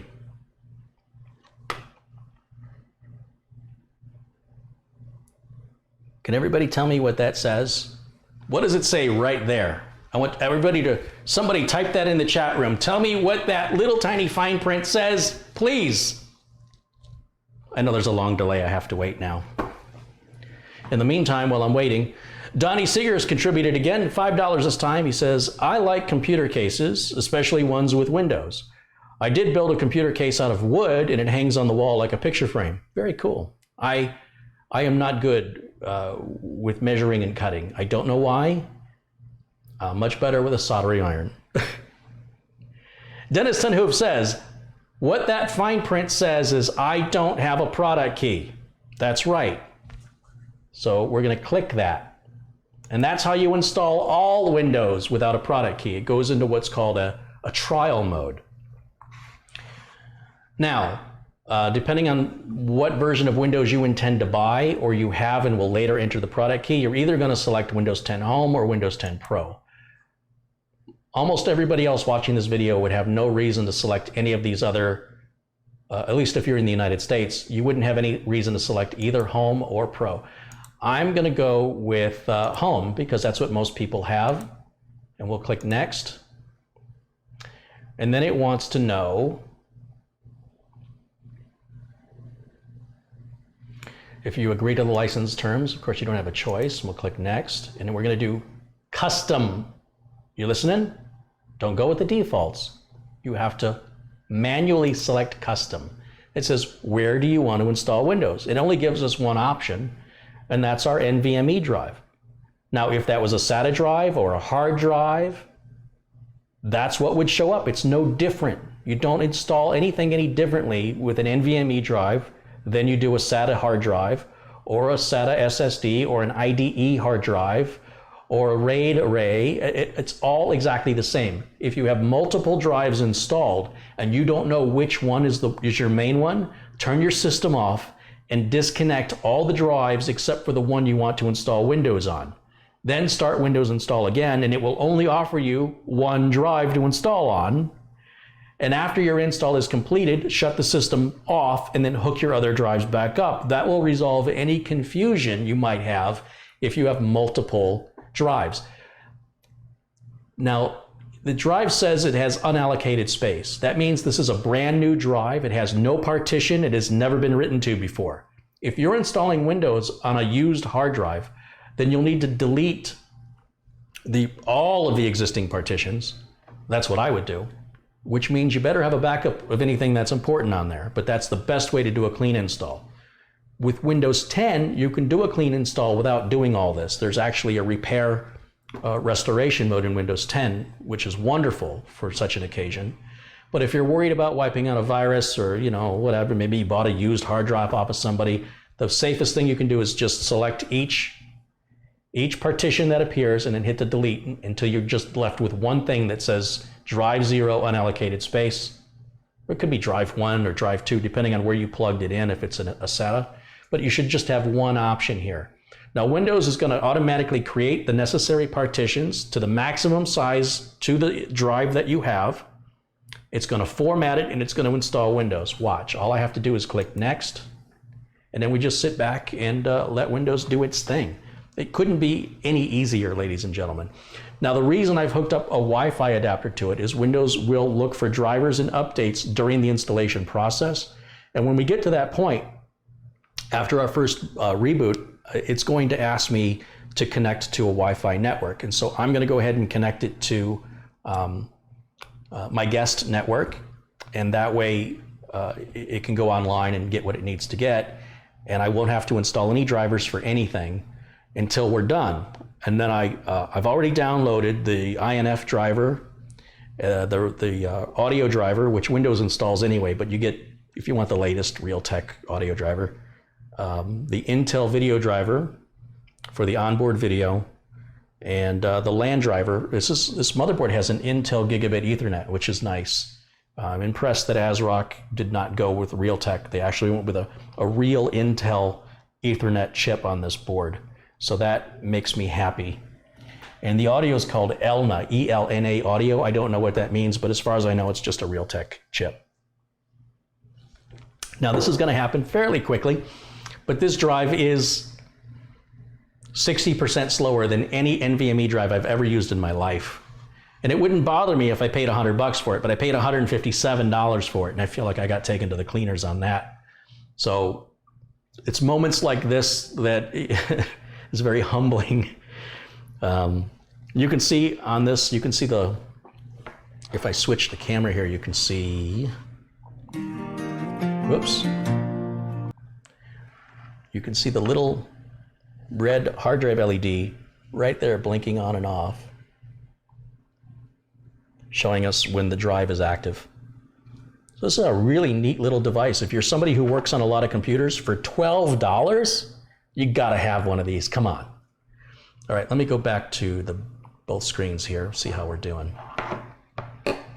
Can I tell you, this was almost, I won't say it was impossible, but trying to get multiple video feeds working without freezes and stutters was almost impossible on the budget that I had. And I can't say it enough, but Colin Hilton, who's there in the chat, one of my most generous contributors who made it available, a $900 4-port HDMI capture card from Magewell that goes inside of the streaming computer. What a significant improvement that has made to my ability to give you guys multiple camera angles and video feeds. And when you see Colin in the chat room, you have him to thank for that, honestly. It's pretty rare you find somebody that generous. And it's because of him that these other videos that I've done, from the Threadripper build with multiple cameras, including the upcoming interactive build that I just showed you a little teaser for, all being used. It was impossible for me to do this any other way, because the video I'm filming with Mitch, I am recording it live on the PC instead of in the camera, and I'm editing it as we film it. I could not have done that. So I don't know. How do you, thank you doesn't seem good enough. But yeah, the generosity of Colin is incredible. Colin has even said, when we do I'll be talking to a charity here called Kids at Hope. That's coming up later this month. And Catherine Anna Hauserman, who's also a moderator in the chat, she has put together a parts list for me to present to Kids at Hope, which is effectively an AMD Ryzen 2400G. We're going to use onboard video, 16 gigs of RAM, a Corsair 200R, no optical drive. I'll provide the Windows 10. The reason you see no signal is because the system was rebooting, and so there was no video signal. Anyway, back to what I was saying. And then we're going to give everybody an opportunity to contribute to Kids at Hope to build 4 of these computers. They're going to run about $575 each. They're going to have a 500 gig Western Digital Blue SATA hard drive, or SATA SSD, not NVMe because they don't need it. We're going to run stock cooling on an AMD 2400G micro ATX board, and we'll do an EVGA bronze 600 watt power supply. And if enough donations come in to build 4 of them, which would be $2,400, then what I'm going to do is I'll build as many as we get donations for. Every penny that goes for the Kids at Hope charity will go to Kids at Hope charity into the buying the parts. I will build the computers on video, and then I will film me delivering the computers to them as a gift from the community. And Colin has said he wants to contribute to that when we're ready. Please don't contribute anything for Kids at Hope yet, because I don't have a process in place to categorize and separate those payments. But this is coming up towards the end of the month, and I just want you guys to know.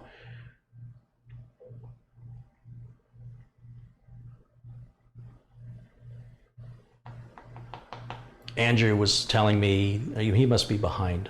The Corsair case I was working on at the beginning of the video, he says, is a Corsair CARBIDE Series Air 240. Interesting.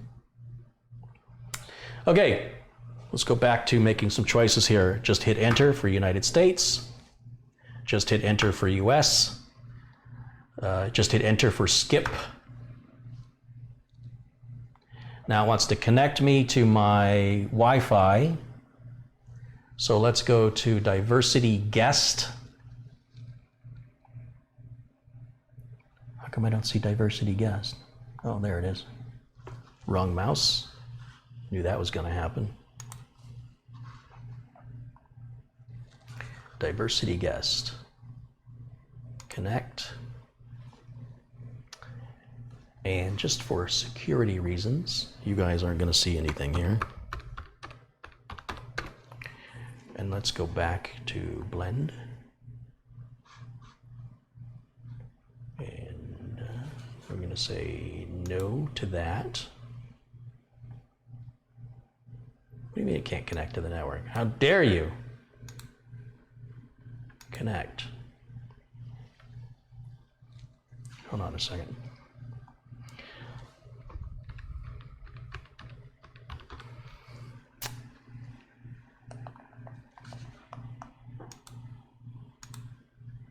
Oh, I'm putting the wrong password in. It's a good thing I was protecting you from seeing how many characters were in my password. All right. You guys can see, I don't care. And because this is a guest network, there's no access to anything on my network.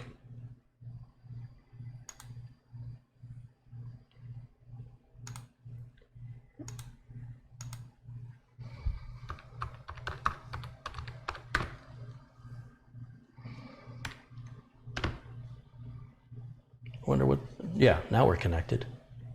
Then we'll click next.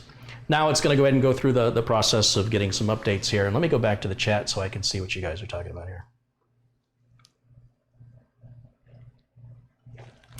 I have my Twitter account set up. It's at the Kerry Holzman. If you want to follow me at Twitter, follow me at the Kerry Holzman. And maybe somebody can put a link down there in the chat for me because I don't have access to my keyboard right now. At the Kerry Holzman, no spaces. So just in case you aren't getting the subscription notifications when videos go live, if you follow me on Twitter, I will configure YouTube, I haven't done it yet, to automatically kick out a tweet. And I will have joined 2003 or 2005. Yeah, go me. All right. Now, because we have internet access, the computer wants me to sign in with a Microsoft account. If I did not have internet access, it would offer me the option to install, to sign in with an offline account. I always like to install in an offline account. So, looking way down here at the very bottom of the screen,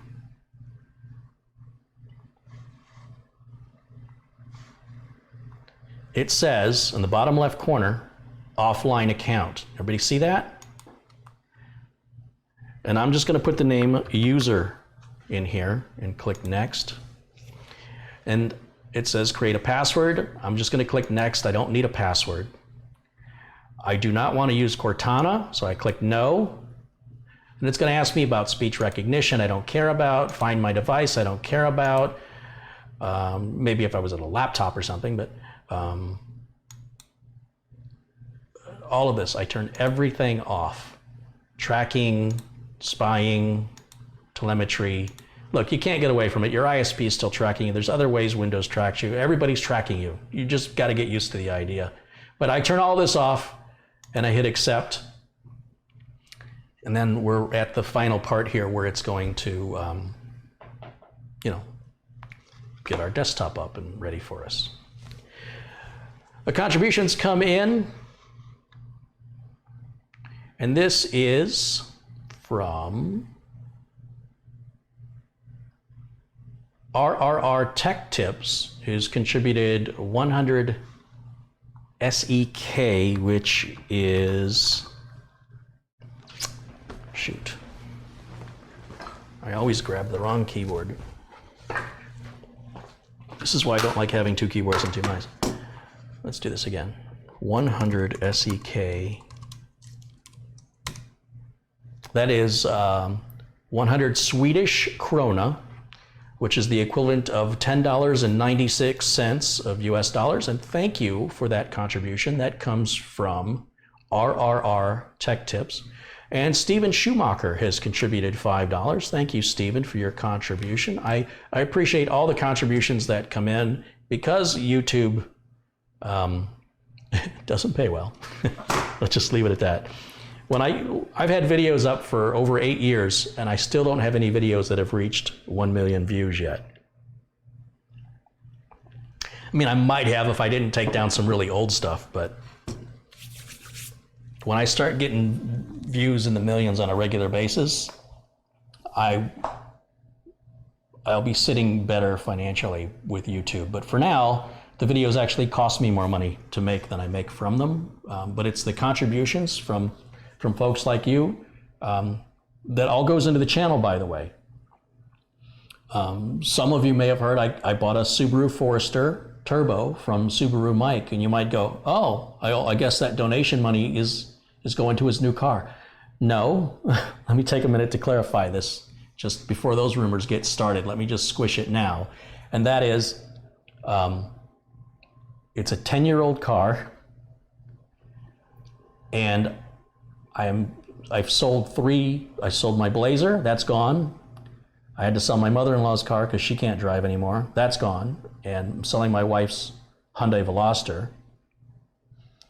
And well, I know I don't have to explain all of this to you. I'm doing it because I want you to understand that I'm all about full disclosure. And the money of the sale of those cars is paying for the Subaru. Any money that's contributed to my channel goes into some really cool stuff. You want to see something I bought recently thanks to your donations? You guys are going to like this. You guys have been wanting me to do this for a long time.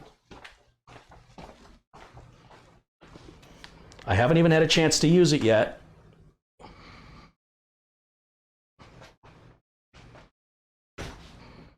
If I can get it out of my office.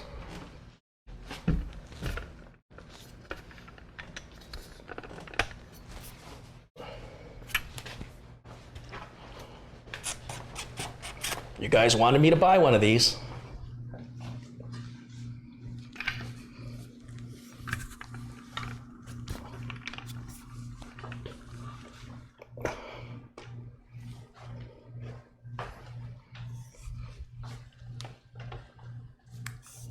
Well, I can't fully open it and extend it, but you get the idea. I'll be able to now do straight top-down shots that I was not able to do before. So, as you can see, the money's all going back into the channel, and this actually goes up a lot higher for obvious reasons. And yeah, I didn't think it was going to be possible, and you see I had to put a counterweight on here because it'll tip over without the counterweight. Let me just, now this is in my way now. But yeah. And then you saw the camera sliders and skates that I purchased. So hopefully it won't be long before I can get into a studio because it's almost impossible to walk in my office at this point. Okay. Let's go back to this shot here. So what I want to do is I'm going to go to, sorry, I have to make my screen bigger because I can't see. I have to go here. You know what? This mouse is driving me crazy. It's like sometimes it works and sometimes it doesn't. I don't know what's happening right now. I'm gonna stop using it because I'm only trying to go a couple feet, but something's clearly interfering with it. I'm gonna use my streaming keyboard and mouse because that works really well. And we're gonna go to here. There's a couple of things I do on a new install of Windows 10. I right-click on the C drive and go to Properties, and I turn off drive indexing. I don't know anybody who searches for files with keywords. If you're one of those people that does, then obviously you want to keep indexing on. It's best to do this when the install is fresh and clean, or it can take, I've had old laptops where I've done this and it's taken over an hour to 90 minutes to go through every file on the hard drive. So if you do it when it's new and clean, it happens much, much faster. And while that's happening, I don't know, I just don't like this people. It says show people in the taskbar. Goodbye, people. So get rid of that. I also like to change the look of the control panel. So we'll just type in here, control panel. Good enough. And I change the view to large icons, and now it looks like Windows control panel, like it always has looked before, and I can find what I need there. If I want to check, for example, the speed with which I'm connected on my Wi-Fi, remember I used to struggle with trying to find that in Windows 10? Just go to right here where it says Network and Internet Settings, and then right down here, the first option in black. See here, these are blue. The first one in black is Change Adapter Settings. Go to your adapter, right-click on it, and go to Status, right there, the bold. See it says Status? And you'll see I'm connected on my Wi-Fi. What speed does that say? 289 megabits per second. Oh, that's because I'm on the 2.4 gigahertz band instead of on the 5 gigahertz band. This will say 1.3 gigabits per second when I'm connected on the 5 gigahertz band at close range, within reasonable range. You'll see I've got 5 bars. And that's how you can tell your Wi-Fi speed, or your Wi-Fi connection speed, I should say. And you see that's still going, and while that's going, we can go to the regular Windows 10 control panel and hit Update and Security and start grabbing all the Windows 10 updates. And let's let that run here for a moment. And I'm gonna pull this keyboard and mouse, and I'm gonna grab a different keyboard and mouse because this is gonna drive me crazy. I am very disappointed. In every keyboard and mouse combo I have been trying, I can't seem to get very good range. And it's bumming me out. So I think what I'm gonna do, I mean, I really like the looks of this, so I don't know what's going on here, but I'm gonna reserve judgment as to whether or not it's good or bad until I have a little bit more time to toy with it. So for right now, I'm gonna put this keyboard and mouse back, and I'm gonna grab something else. I'll tell you what, I'm getting a really nice collection of small keyboards and mice.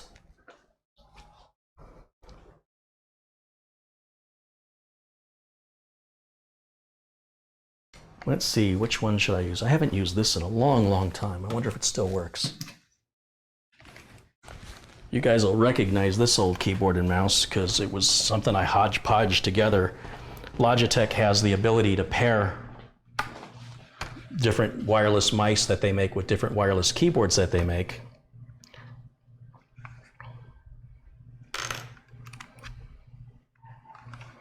And I don't know, this doesn't look like the right dongle. I don't think this is going to work. Let's find out.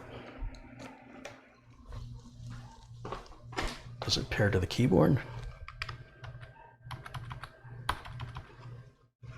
I got nothing. I got nothing here. This doesn't look right to me. The Logitech dongle should have an orange star on it, and if it has that orange star, that means you can program different wireless Logitech devices to the one dongle using the Logitech software. And once you've programmed it, you don't need the software anymore. They stay permanently attached to that dongle, so you can unplug it, plug it into a completely random computer, and it'll work without the software at all. So, but that dongle's not the right one. Let's try this dongle. See, this is the little, I don't know how well you can see that, but it's got a little tiny star, that orange thing right there. That's what differentiates the programmable dongles from Logitech from the regular pre-programmed dongles. That's important to know because sometimes the keyboard and mouse combos they sell. Do I have batteries in this? No. I gotta put a couple AA batteries in there.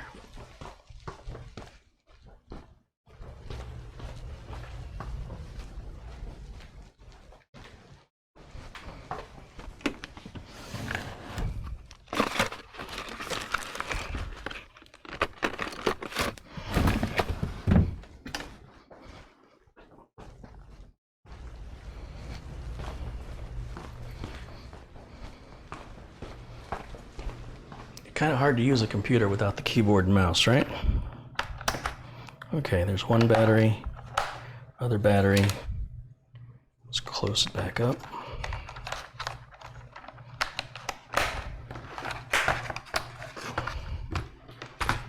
Does it work?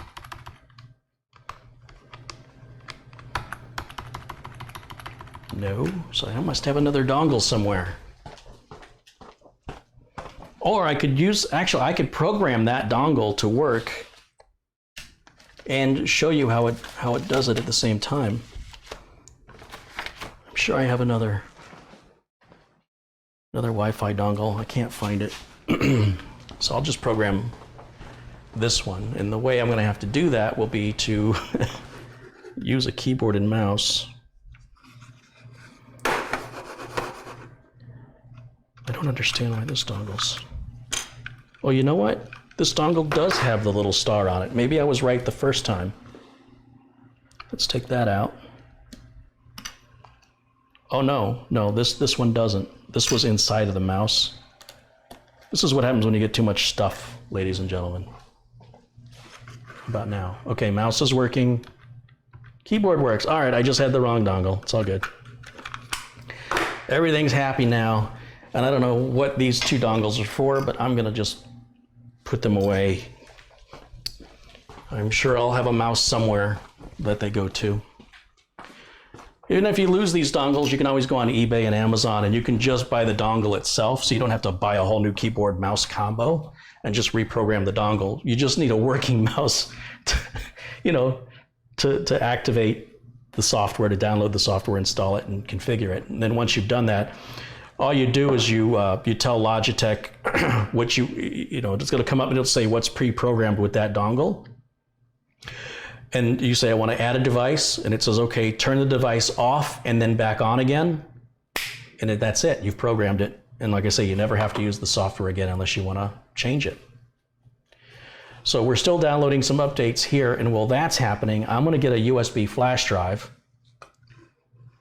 And I'm going to copy the driver folders over, so we won't have to wait for that. So while that's happening, give me a minute, but you don't have any choice because we're still waiting for that to complete anyway. So we'll kill two birds with one stone again. And I'm going to find a flash drive I can use here. Ooh, this one's pretty.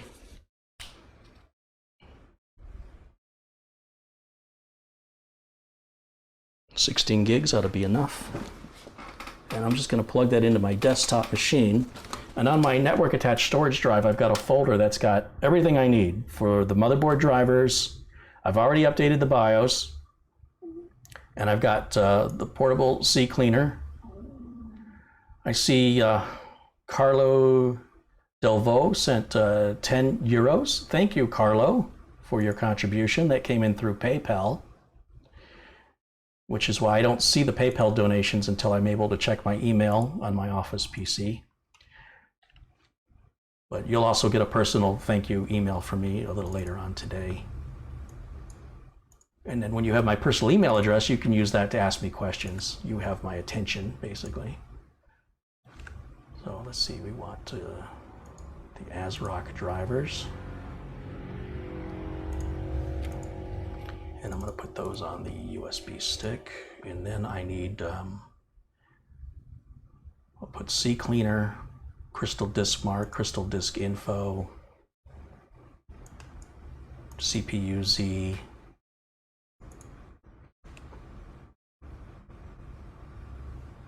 That's all freeware. What else? What else do I need? I'll throw VLC on there, even though I don't really need it.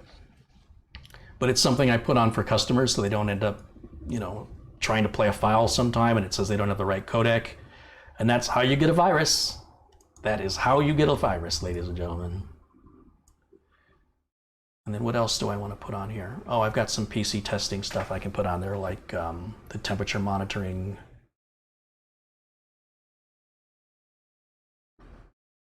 All right, so we're going to just let that copy. It's going to be a couple minutes because these files are a few hundred megs. And let's check this and see how we're doing here. Are we ready for a reboot yet? Nope, we're still installing. Sharon says, did you get my email about the new AMD graphics card? I do not think so, Sharon. I don't see anything from you. Please send it again.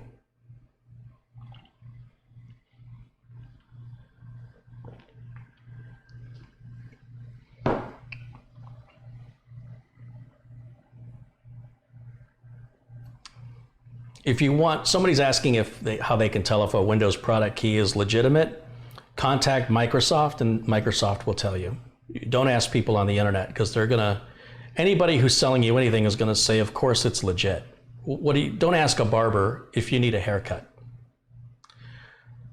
Microsoft has a toll-free number you can call. Just Google, how to tell if Windows is legit, Microsoft, and it should come up with a phone number you can call and you can ask Microsoft. Or you can fill out a web form. If you don't want to talk to them, you can fill out a web form and tell them the name of the website that's selling it and how much it's being sold for and submit it. Microsoft will tell you if it's legit or not. All right, I have to step back and check my flash drive and see if it's ready for me to copy some more files yet. No, it's still going, still needs 2 more minutes. That's a lot of stuff. You know, when you have the drivers for the motherboard and they're all zip files, and so what I do is I go ahead and I unzip them. If I kept them as zip files, I'd probably copy faster, but then I have to extract them every time. So what I do is I just go ahead and extract them and delete the zip file, and I just copy the whole folder, so all I have to do is hit setup and get the drivers installed.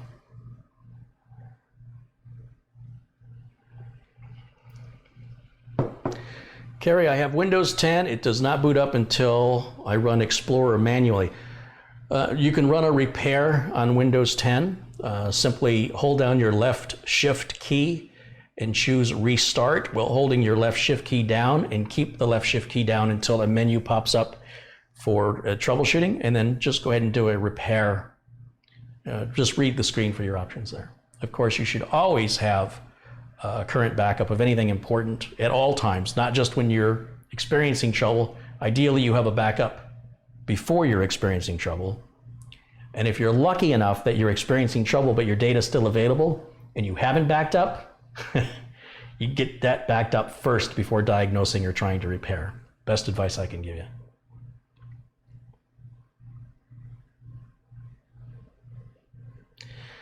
All right, now let me check my flash drive again. It should be almost ready. The timing on this works out quite well. Ah, yes, it is ready. Good. So let's copy, and then we'll paste right here. And then I want to grab my PC testing stuff next, which is under a different folder. Oh, heck, let's just grab it all. Why not? I think that covers me all the way around for anything I could possibly need.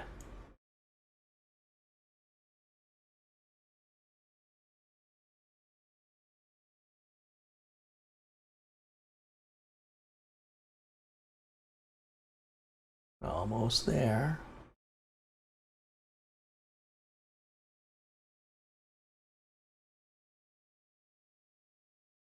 This is where it helps to have a fast flash drive. You know, you can buy really inexpensive flash drives, 128 gigs for $20, and you can spend a day waiting for files, a full 24 hours to fill that thing up because it's so slow. And that's why it was so cheap. My question to you, my friends, is how much is your time worth? So I do, you know, the smaller flash drives, speed isn't as important, but on bigger flash drives, there's no point in getting something 64 gigs or larger if it doesn't have respectable write speeds. Keith Gray's contributed $5. He says, what was the tool you used to see the hard drive LED light? This right here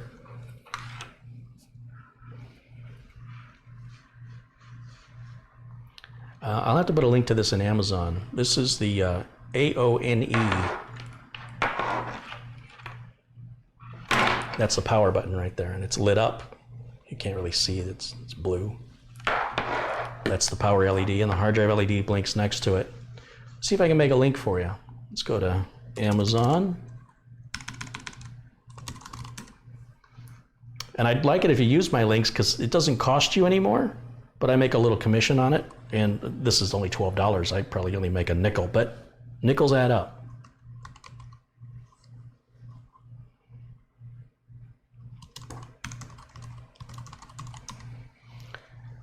It's called, hold on, I have to find it. I don't know what they call it.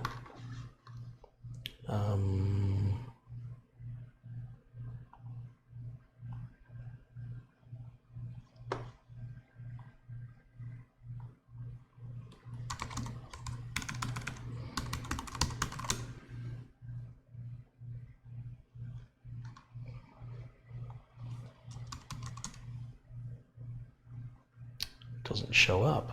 What else could it be listed under?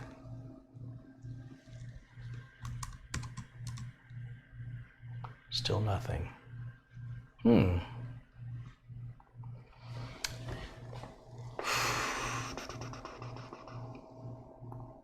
order so much from Amazon now I've got to look through every order manually to find it, but that's all right. I'm going to have to do it anyway, so now's as good time as any. Oh, I just came across something I wanted to show you too, and that is this deal right here. Let me get an image of that. Not an image, a link. Okay, here's a link in the chat room for a refurbished Corsair keyboard for $42. One of the best keyboards. Love this keyboard. And I know I don't like Corsair's warranty process on their keyboards, which is when you're out of warranty, there's no repair available for any price. And when you spend over $100 on a keyboard, that's not acceptable. But refurbished for $42.99, that's a deal all day long. And it's really a nice keyboard, macro keys and everything. So there's that, because I know I mentioned that before. And then the little adapter thing I've got. Let me find it.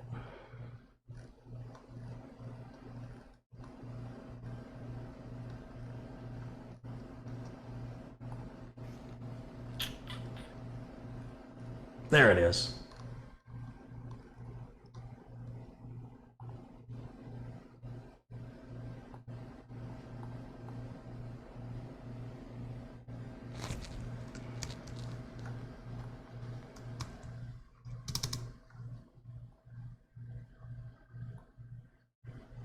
$11.99.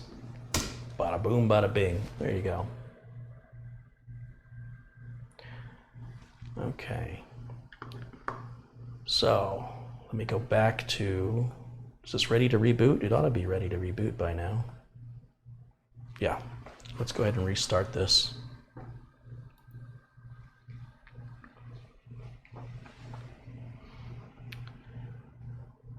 So yeah, what have I missed?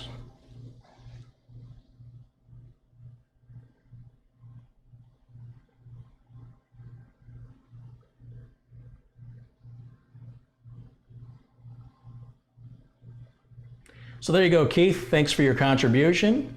And there's the answer to your question. And yes, I put the link to the keyboard because I stumbled on it when looking through my order history. That I mentioned it in a previous broadcast, and then I forgot to go back and locate it. So that was my bad. And I'll have to find these links later to add them to the video notes, because I don't make any money off Amazon commissions if I don't. And a lot of people don't sit through these long videos like you guys do. A lot of people just skip through them, and they're going to miss out on this valuable information. And it just takes time to edit and cut all this good stuff out, which is hard to do when I'm trying to keep producing more new content, being held back by the old content. Okay, so we're back up at the desktop. We're going to go back to Windows updates one more time. It's probably just going to be an update for the antivirus now. So let's go there. For the Windows Security Center, I'm guessing is all that's going to be left. We'll check for updates. My flash drive is still copying files right now, so both of these things should complete about the same time. Remember, I'm doing all this without a product key. You can do this too.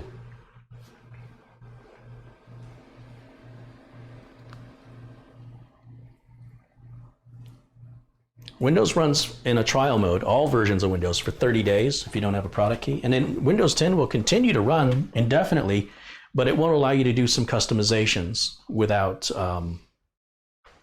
activating.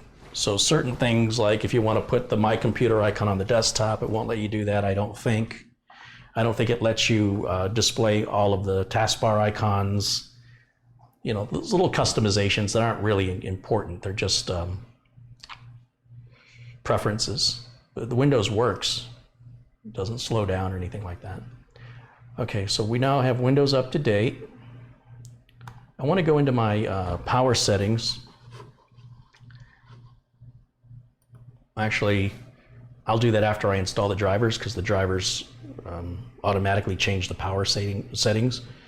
What I want is, I don't want the computer to ever go to sleep. I want the I want the computer to go ahead and put the monitor to sleep, and it can slow the processor down to 5% or whatever. That's all good, but I don't want the computer going into hibernation or sleep. In fact, I always disable hibernation on a solid state drive, because the hibernation file, whether you use it or you don't use it, it's always there, and it's always the same physical size of data being consumed on your solid state drive is how much RAM that you have. If you have 8 gigs of RAM, you have an 8 gig hibernation file. In addition to your swap file, your paging file, this is a system file. It's big. If you have 32 gigs of RAM, you've got a 32 gig hibernation file. If you're not running off of batteries, then you don't need a hibernation file. It's just leave the computer on and let the monitor turn itself off, but don't let the hard drive shut off. Don't let your fans turn off. Just let the system run. And you don't want to be in high performance mode, because what that does is it cranks your CPU up to 100% and keeps it there. And that's just stupid. If you're going to sleep, you don't need your CPU running at 100% for all the time you're sleeping. So it's a balanced mode, and you set that manually. And let's see, what was I doing here? Oh, let me turn off the hibernation files. I'm going to do that by typing in CMD, right click, the right mouse button, right click, then left click, run as administrator, and say yes, that's what I want to do. And the command is power, did I spell it right? Power CFG -H off. That means I'm going to turn the hibernation file off. That's it, it's done. Type exit. If I want to configure the automatic removal of temp files every 30 days, just type in the word storage and hit enter. And turn this on right here. Boom. And if you want to, we can free some space up right now and run it manually. Remember, this is just a clean install. We haven't installed any software or drivers. Check all the boxes. Remove the files. Now, from this point forward, every 30 days, Windows 10 is going to do this for you, and you don't have to worry about it. So you don't need tools like CCleaner or BleachBit or any of these other system utilities. You don't need any third-party system tune-up utilities. They're a waste of time, and they actually have in most cases, the opposite effect of slowing the system down because you just installed software on it, right? You wouldn't put a 200-pound device in the trunk of your car that's supposed to give you better gas mileage. Doesn't make any sense. Take 200 pounds out and you'll get better gas mileage. Same with a computer. You don't want to sit there and install software all day long, whose job it is to uninstall software, like Revo Uninstaller. Use the portable version, people. Use the portable, don't install software to uninstall software. Don't install system utilities, and please don't spend any of your hard-earned money on any system utilities. You don't need them. Windows 10 has everything built in if you would just learn to use it or learn to leave it alone. You will be so much more, you'll have a computer so much more reliable, so much more faster, quicker, speedier. Over the course of time, if you arc it over the cost of ownership and the time of ownership, your computer will be more reliable than that person you know, or that video you watch on YouTube where some guy's turning off services and doing this. That guy's gonna have problems later on, I promise you. Leave it alone if you want it to be reliable and fast. Or don't. Just, I don't support you, do what you want, but I'm telling you, after 30 years of doing this, leave it alone. And I assure you, a computer that crashes doesn't have good performance.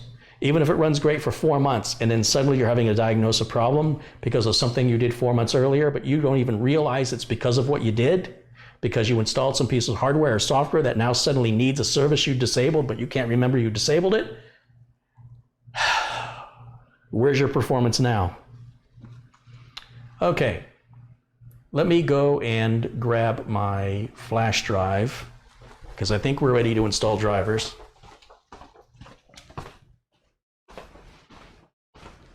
The flash drive says it needs 10 more seconds. Wow, that took a while. Now it's done. How much data did I just copy to this flash drive? Properties. 16 gig flash drive. Oh, I filled it halfway up. Good. All right, should be ready to rock.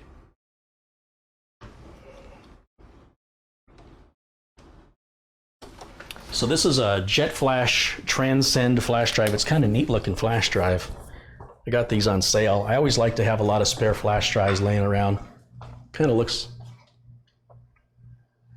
fancy.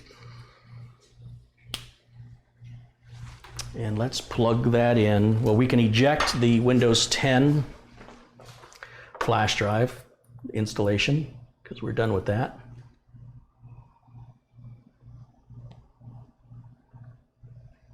Eject silicon power, that's us. Always eject the flash drive before physically removing it, or turn the computer off. If you remove a flash drive that's in the process of writing data, you may permanently damage it.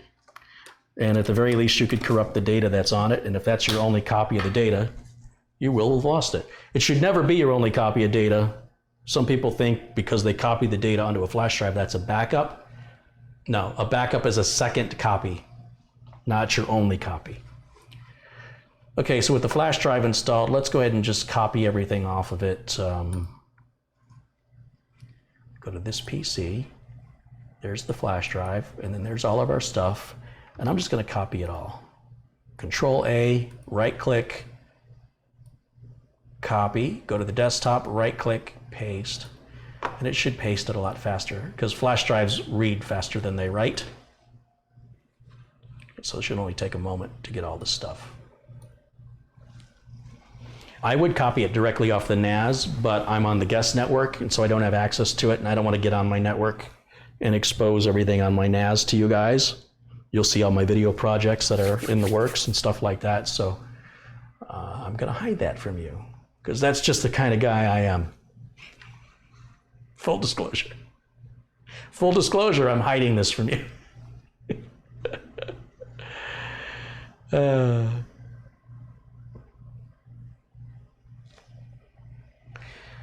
This Coke is starting to get warm. Let me set that over there.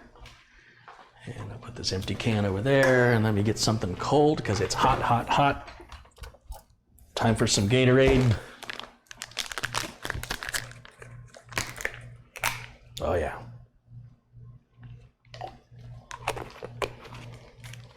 All right, how's our copy coming along? Almost there.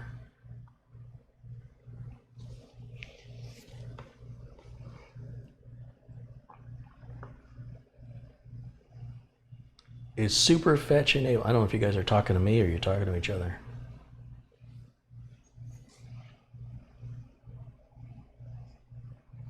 I like that you're helping each other out. That's what the chat room is all about. You guys can ask any questions at all. I'm not the only one with answers, and sometimes I misunderstand the questions, and sometimes the answers I provide aren't as good as the answers provided by others in the chat. So please don't be shy and do participate in the chat. I've got 566 people watching, and I feel like I have the same 27 people talking. I'd really love to hear from you guys. When you're just watching and you don't say anything back, I don't know. I mean, it's not television, it's YouTube. The whole point of YouTube is to interact. So I'm not going to force you to if you don't want to, but I do want to let you know that we all get more out of this when you do. All right, let's get some drivers installed. Okay, so this is my drivers right here. I want to install the INF driver first.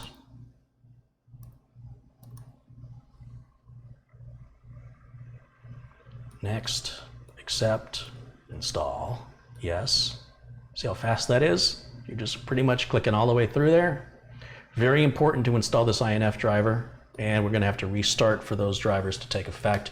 That's going to greatly improve performance and reliability of the RAM, the bus going back and forth to the RAM, the bus going back and forth to the M.2 drive. The whole communication of the board is optimized with those drivers. Windows 10 automatically downloads the base driver that you need for that to work. I want more than the base driver. I want the latest when it comes to the Intel INF. Same with AMD's chipset driver too, by the way. Here's our VGA adapter. We can put that in there now. That looks like it right there. Just hit run. Yes. Oh, that's not going to work. I guess I'm going to have to extract this. So extract all. So apparently, this was a zip file that I extracted, and within that was another file that has to be extracted. The video driver is a pretty sizable file. But before I test this solid state drive, I want to make sure that the system has all the right drivers to give the solid state drive every opportunity to shine at its best. Now, will it work? That's better. Click next, click yes. I can close these windows while it's installing. I don't need those open. This just takes a minute, and then we're going to restart again once this completes.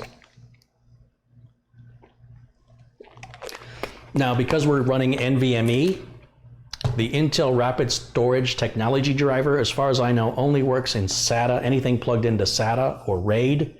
So there's no sense installing something that's going to take more resources and slow our boot time down that does us no benefit. So I don't need to install the IRST or Intel Rapid Storage Technology driver. I don't need to install this motherboard has an option for adding a laptop Wi-Fi adapter into the M slot, M2. It's a special slot for the Wi-Fi adapter. I don't need drivers for that. I don't need drivers for, you saw that folder came up with a bunch of different drivers. I only need about 3 or 4 of those. I just copy them all just to have them, because that's just the kind of guy I am. It's just part of the OCD.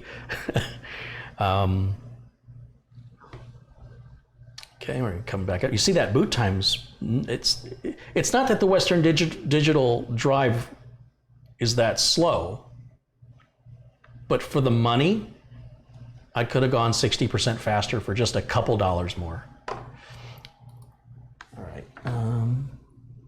Tuning I don't need. That's the software, the ASRock software for, you know, downloading their utilities, INF. Bluetooth, I don't know why there's a Bluetooth driver here. Or apparently, maybe they sell a version of this board with a Wi-Fi adapter pre-installed, but it doesn't have a Wi-Fi adapter in it. So how can they know what Wi-Fi adapter I'm going to use? If they don't know what Wi-Fi adapter I'm going to use, how can they provide the driver? Here's the LAN driver. I like to have the latest and greatest, even though Windows 10 installs an adequate driver. This is a quick, easy thing to install. And again, it's the latest and greatest. No reboot is required on that one. It's done already. Then I should just have the, there's the ME stuff, which the management engine I don't want. Rapid storage I don't want. And then there's Realtek audio. Again, our audio is already running from Windows 10, automatically detecting it. And once again, this is the latest and greatest. It's probably going to say it has to uninstall what Windows 10 has already put on.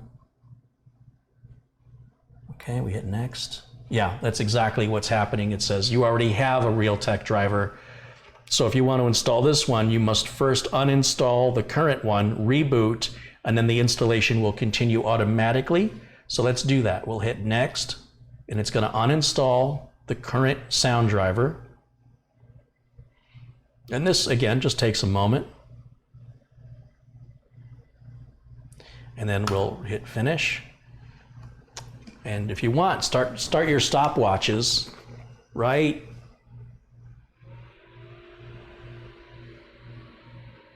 now. Let's see how long it takes Windows 10 to boot up. Did you blink?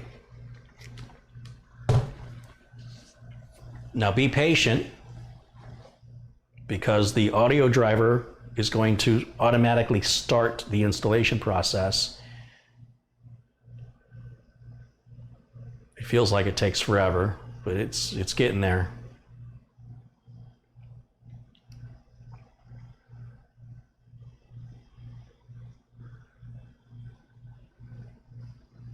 There we go. See, I didn't touch anything. It's all happening automatically. Now I have to click next.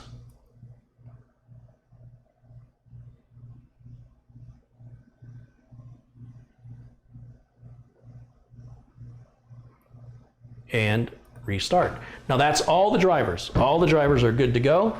And we're going to reboot once again into the Windows desktop environment. And now we can test the performance of this Western Digital black NVMe drive. Well, that's Jimmy stretching, huh, boy? Did you hear him? He's all...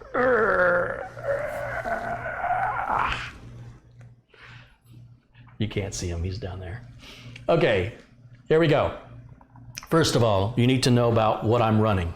So, full disclosure, here's CPU-Z. Free utility, all of you can download it. Always get the portable version. You don't see me installing it. I just run the executable file. I could even run this off the flash drive if I wanted to. Oh, apparently there's a newer version available, but I'll grab it later. Here is everything about the Intel chip that we're using on this board. I don't care about this tab. That's all of the caches on the chip. This is information on the motherboard that we're using, the BIOS version, which should all be the latest and greatest. This tells you about the memory I've got installed. It should be in XMP mode. And then it tells you about the graphics we're using, and that's all we need to know. So we'll go to Crystal Disk Info, and that'll tell us about our drive. Once again, it's a portable version. I just run the executable file. And there it tells us that we've got a Western Digital 512. It's in 100% working order, 47 degrees Celsius. This is the power on count. Yes, I've been using this drive before, obviously, I wouldn't lie to you. And then we can run the performance test. So this is Crystal Disk Mark, latest version. Again, it's free. Again, it's the portable version. Run the 64-bit version. And I hit all, and don't use the computer. Just let it run. It takes a few minutes. I expect to see numbers of 3,000 and higher on the first number it displays in the upper left corner. So I've been diagnosing what's wrong with this thing for a week, only to learn that It's just old. Even though I just bought it, it's obsolete technology. I've never seen an NVMe drive run this slow in my life. And I feel like an idiot for paying that much money for it. So don't be an idiot like me. If you want to buy the Western Digital Black, please be sure you buy the 500 gig version, not the 512. And when it comes to other sizes, I don't know. I don't know which one's the fast one and which one's the slow one. Read the reviews, do a little research. It'll take a couple minutes on Google, and you'll be able to pretty easily determine that. So this takes a couple minutes. Let's let it run.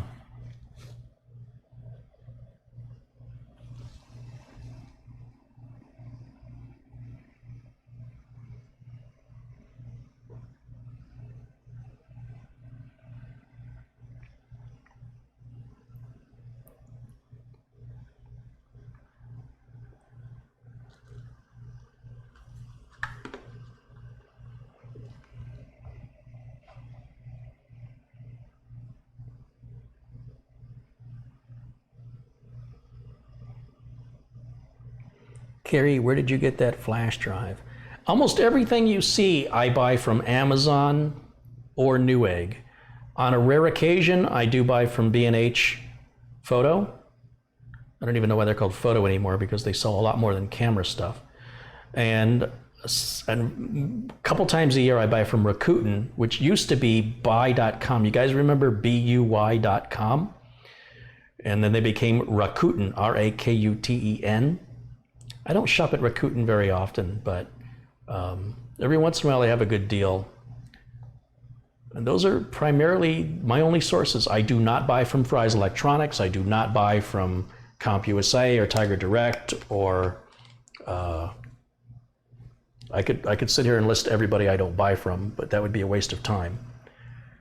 Primarily Amazon and Newegg. Dave Murray says, hello, Kerry from Bonnie, Scotland. I gave a wee contribution with PayPal. Thank you, Dave Murray. I appreciate that very much. So the shock on my face when I saw these numbers, I was so upset, so upset.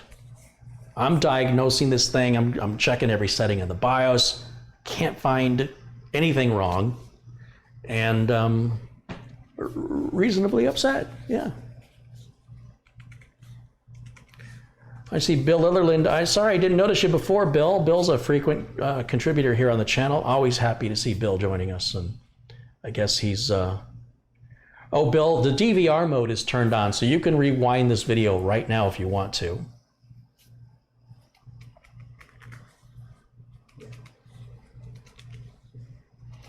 Do I still do Newegg videos? No, I don't. No, not for over a year now.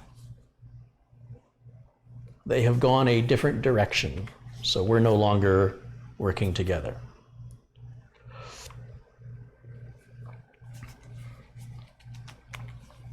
These numbers are pathetic. These are such terrible, terrible numbers.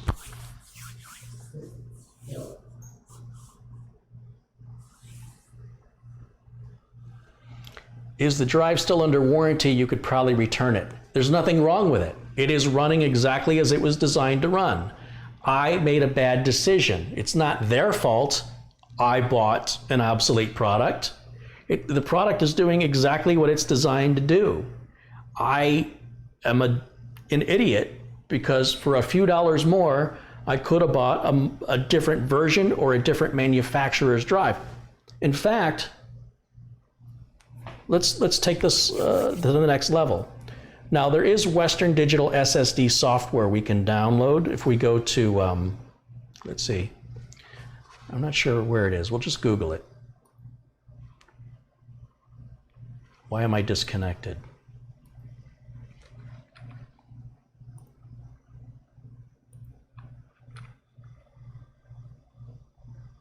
Okay, we're connected now. So let's go to Google.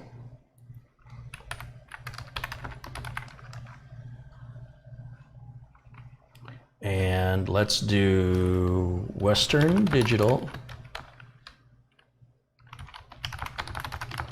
SSD software.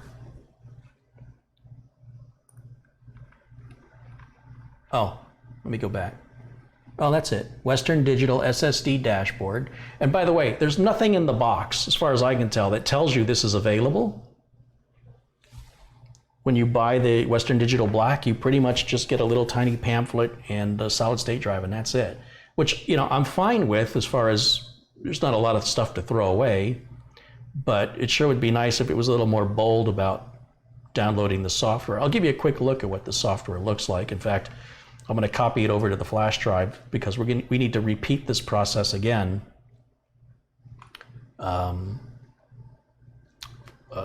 When I reinstall Windows again for the other Western Digital drive. And hopefully it'll happen a lot quicker now that I'm a little more prepared. Not quite sure why this isn't downloading faster. Something's a little strange there.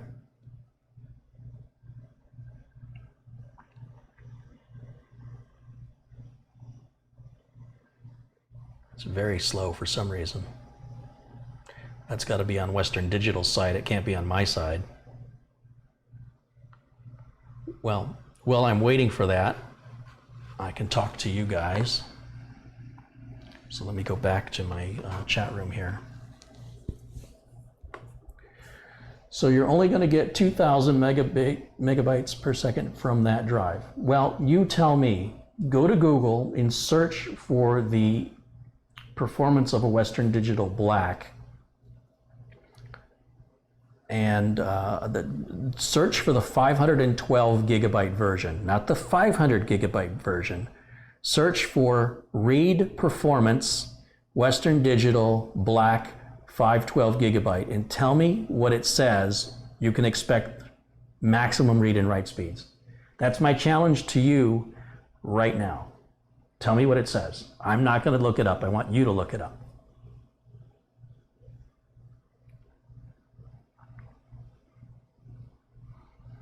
And Bill, thank you for the comments, of course.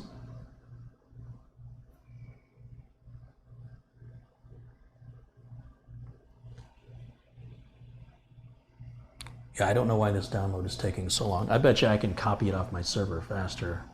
Let me eject the flash drive first. So let me come down here and hit eject. Where is it?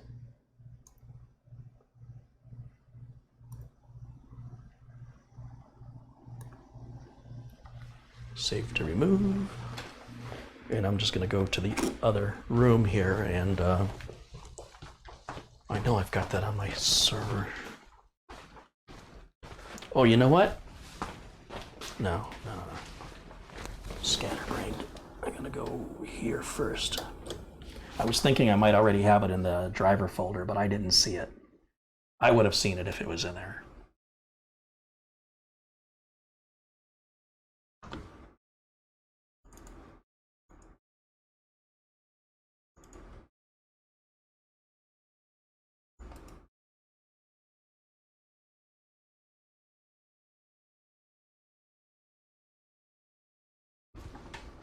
I'll take this one too.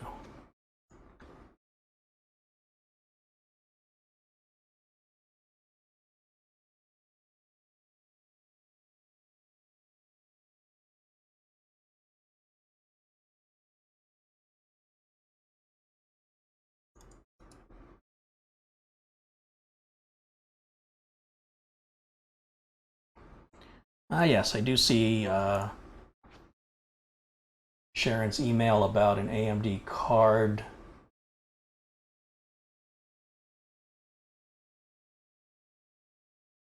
But I don't know why you want me to look at this, Sharon. I don't know what you're trying to tell me about. Looks like a payment has come in from PayPal. David Murray sent you 5 Great British pounds. Thank you, David. And Jonathan Frank sent me $10 US. Thank you, Jonathan, for your contribution. You guys rock. You guys are the best. All right, let me eject this flash drive now. I've got the files I need. Once again, if you're looking for this flash drive, I don't know why you'd want it. It's just nothing special about it. It's made by a company called Transcend. and it's called a JetFlash. But it's a very business, attractive business-like, professional-looking flash drive. I just don't know why that download is so slow, but it's irrelevant now because I've got the files anyway. So let me plug the flash drive back in. Let's cancel this. Close that. Open this.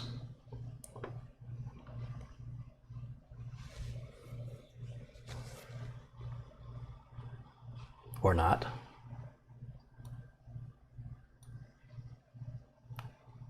This PC. Okay, there's Western Digital Software. Let's go ahead and... Oh, that's the numbers I got from a previous test. So it's pretty much in the same ballpark. We're going to use that as a reference to come back to in a minute. Here's the Western Digital Software right here. We're going to install that real quick. And this is going to confirm to us that the drive is operating properly, because I don't want you guys thinking that I don't have it configured right, that it's not in, that the motherboard might not be in ×4 mode for the PCI Express. Some motherboards you can adjust the DMI speed to Gen 3 or Gen 2. And this will confirm that we're in Gen 3 mode and the status of the drive, and that the drive is operating as it should. So we're going to hit finish. Now it's scanning and collecting the data from the drive.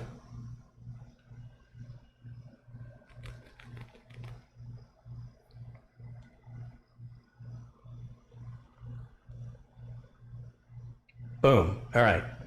As you can see down in the bottom right corner, it says we're in PCI by 4, which is the proper interface speed. And up at the top, we've got the information about the firmware, which is the latest and greatest. We can go to performance. It doesn't really help us out. It's just monitoring it's not running a test. It's just monitoring what's going back and forth on the drive. Here under tools, it says our firmware is up to date. We can still check for updates. Your computer does not have an internet. I'm having maybe some internet connectivity issue here today for some reason.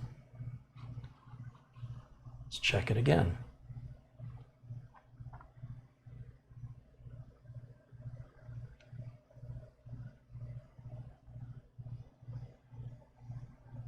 Yeah, firmware is up to date. So everything's kosher. It's all good. Everything's happy.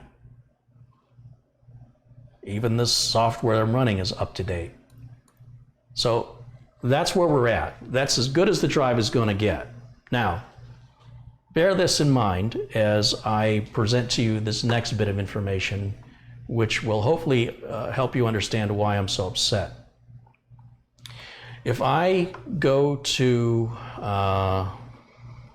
let's go to Newegg. Let's close this out. Let's go to newegg.com.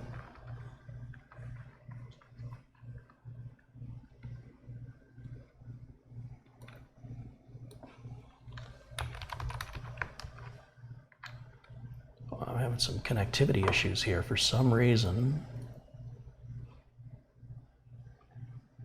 This is all new. I've never had this problem before, so I'm not sure what's happening here.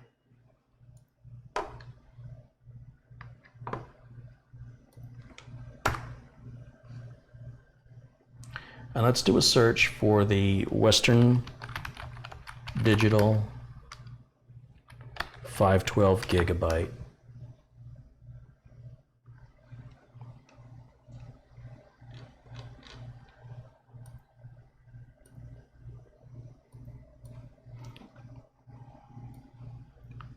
Western Digital 512 gig NVMe. $157, all right?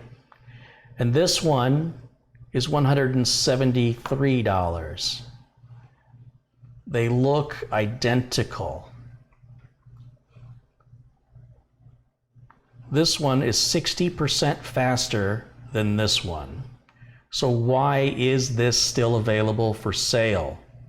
This is just to take advantage of people who aren't paying attention, or perhaps it's not that important to somebody and they'd rather save the $15. It's a $15 difference, $16. Are you kidding me?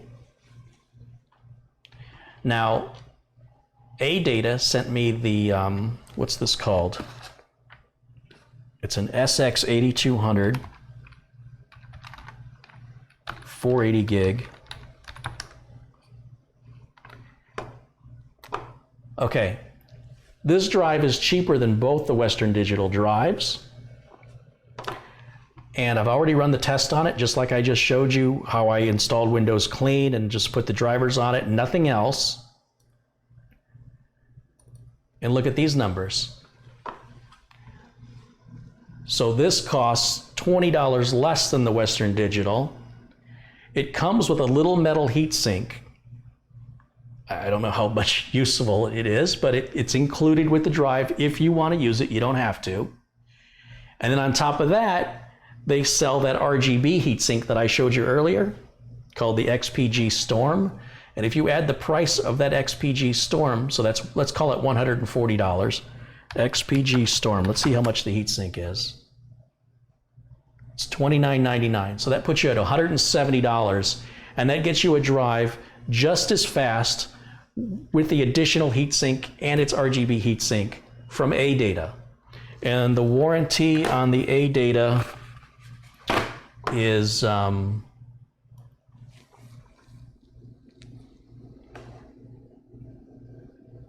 years on the AData drive. 5 years. So I think me and AData, we need to talk, because I think AData would be a wonderful sponsor for my channel. I've got a lot of stuff I purchased from AData. I've got flash drives, I've got RAM, and I've got storage, SSDs and NVMe drives. And I don't have anything from them that has broken yet. Everything's running really well. And those are the performance numbers you can expect to see. Now, this other Western Digital black drive is still brand new in the box. I've never utilized it. So let me go ahead and eject this flash drive.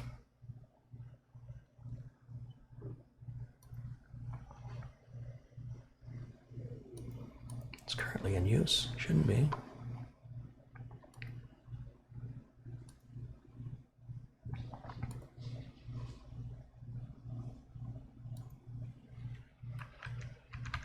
I don't see how that's open. It doesn't matter. I'm going to shut this down. Let's shut her down. All right. And while that's shutting down, let's get you back on the main camera. Okay, guys. Think about what I'm telling you. Think about what I'm telling you. This drive is $27 cheaper than this drive, and it runs much, much faster, at least 50% faster, reads and writes for less money. And if you want to spend a little more and get an RGB heatsink for it, you can, but it comes with a little heatsink. Let me show you. It's a little thin heatsink. It's optional to use. Look at, this is all you get in the package. No instruction. This is it. So there's not a lot of waste. This right here, this is the heatsink. It's got double-sided tape, and you don't have to worry about taking any labels off, right? Remember when I was using that EKWB, whatever it was? This side that has the label, that's not the side the heatsink goes on. It goes on the side without the label. So there's no confusion that the heatsink, if you want to use it, now this is not an RGB heatsink. This comes with the flash drive at the price I just showed you. It's included. And you can optionally attach that with the double-sided sticky tape. You don't have to worry about warranty issues. And it's certainly not going to hurt anything. I don't know how big of a difference it's going to make on cooling. But when these drives heat up, they slow down. So having a good heatsink on there, it's a good idea. So what I showed you, those numbers I showed you were from the test I already did on this drive. So I'm not going to repeat that. But what I want to know is, how will the new Western Digital black drive perform? So let me put this drive back, but I want you guys to start thinking about AData now. Now there's still a little rough around the edges on some stuff, like the software that you can download isn't quite as refined as Samsung Magician. or Western Digital software, but you don't really need it. You know, Samsung Magician software is the one to beat. They're better, but you pay top dollar for Samsung. You get what you pay for. And if you don't have a really expensive computer, then why should you buy really expensive drives for it? If you don't have a really fancy car, then why should you buy fancy tires? You know what I'm saying? So you don't always need the latest and greatest for it, unless your system is the latest and greatest. So buy what's appropriate for your needs. Okay, so this I'm opening for the very first time. I just got this in the mail. And I'm going to hit the off switch on the power supply, and I want to drain the motherboard to make sure we don't have any power. Inside of here is our flash drive. And then there's an instruction manual written in a font that is, I imagine, a billboard to an ant, but to the rest of us it looks like, if you're in your 40s or older, you can hardly tell it's words. It's such a tiny font. Okay, so this is the new drive that is significantly more money, right? This was 140, and what I say this was 180, something like that. So let's pull this off. Very simply, we're gonna just take out one screw.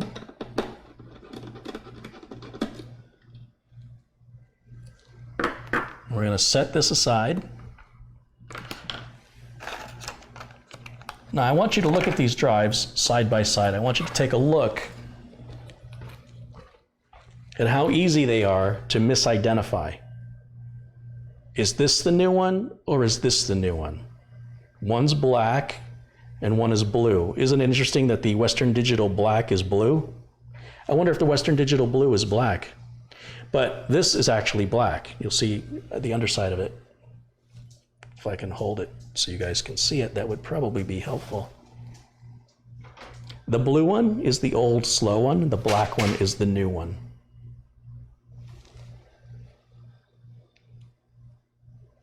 So, let me set this down. Let me put this in.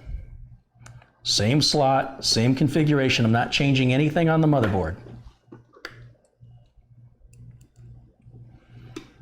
Put the screw in to secure it. The very first time I'm using this, for all I know, it doesn't work. I've never used it. You saw me cut the tape on the box, so you're experiencing it the way I am. I'm pulling my Transcend data flash drive off, putting my Windows 10 flash drive back in.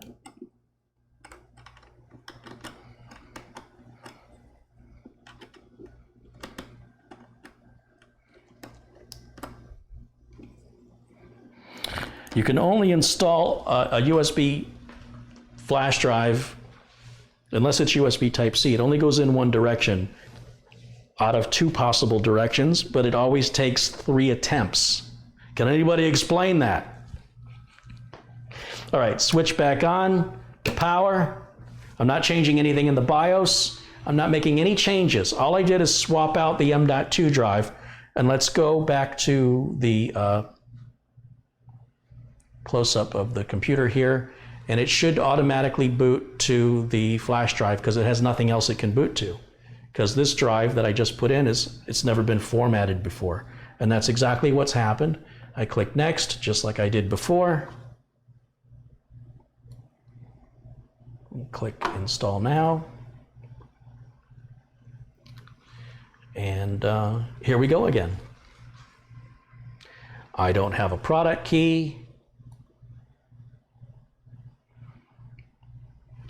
And of course, we want to do Windows 10 Home. We're doing everything exactly the same.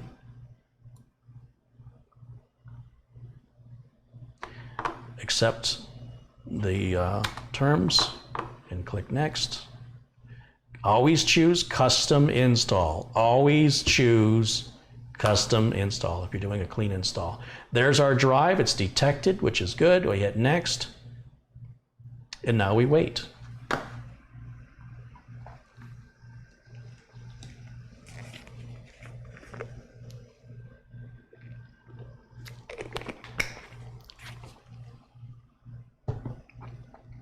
And while that's happening, I'm going to put this other flash drive back in its original box. Try and keep everything straight here before I knock something over and break something. So this box is a little different. It's got a little plastic thing here. And these are anti-static ESD protection. Obviously, the manufacturer does that. And we can put this back in like so. And then I'll just put this back in the box. AData is also coming out with 2 terabyte. They've never done a 2 terabyte SSD before. And it's not an M.2, it's just a regular SSD. And they haven't told us what the pricing's going to be, but it looks like it might be around under $300. Oh my God. If I can get 2 terabytes for under $300 on an SSD, granted, it's a SATA SSD, so it's not going to be, you know, we're going to be limited at that 550 megabytes a second, but for video production, that would be awesome. So I think AData is somebody to start keeping an eye on. And of course, I'll send them a copy of the video, and I'm going to try and, I've never had a sponsor before, but I'm really starting to like AData a lot. And I now have communication with them, and let's see if we can't have a wonderful relationship together, because I feel very comfortable recommending them. I think they're a great value, and I haven't had to do any warranty support with them yet, so I don't know how that is. That could be a deal killer if I have an RMA or something and they're difficult. But on the other hand, I haven't needed an RMA with them, so that's always a good sign as well. So just looking back here through the chat,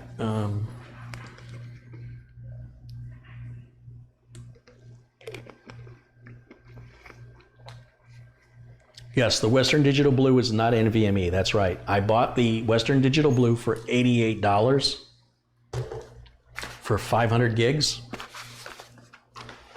And what I'm warning you about the Western Digital Blue is there are some online e-tailers that are selling that drive at twice that price.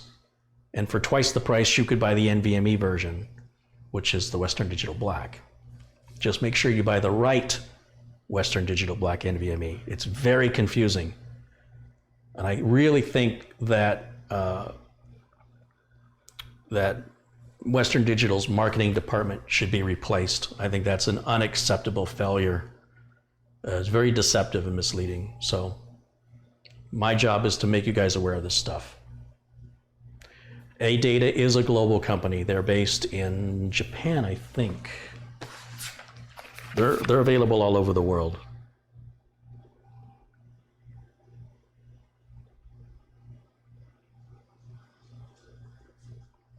New Taipei City, Taiwan. So they're based out of Taiwan. So they're a Chinese company.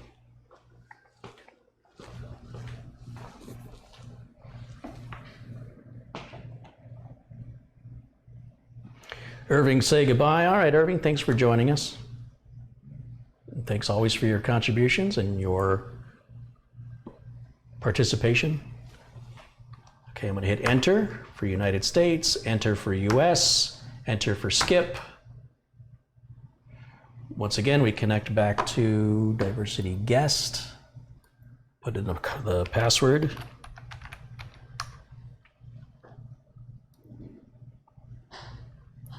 Good, click next.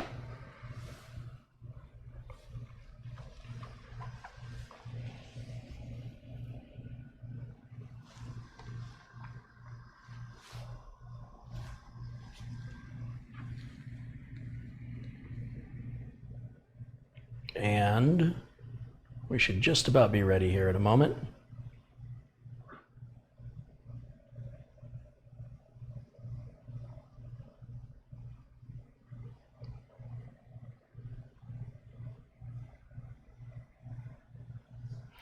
I was thinking about getting an SSD for my laptop. What do you think about Silicon Power products? I have a number of Silicon Power flash drives.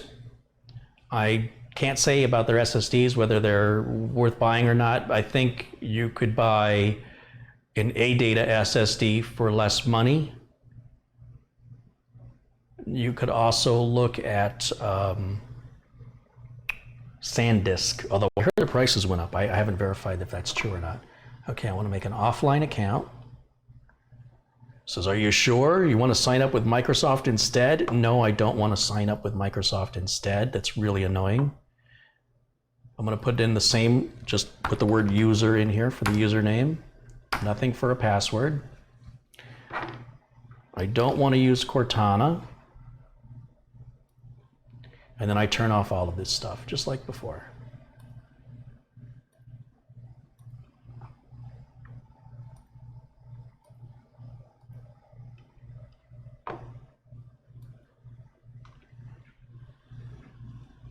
Steven says he's used Silicon Power and they are very good.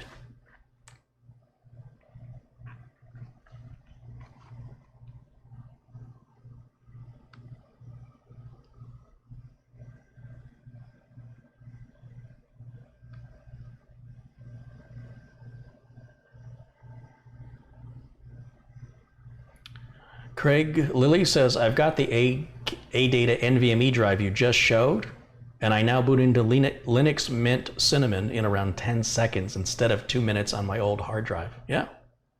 Yeah.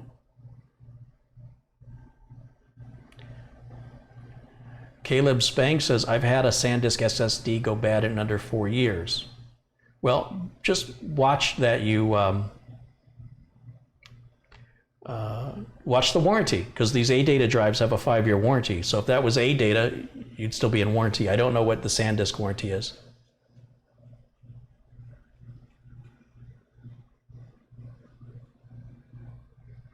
The 512 Western Digital Black is not NVMe.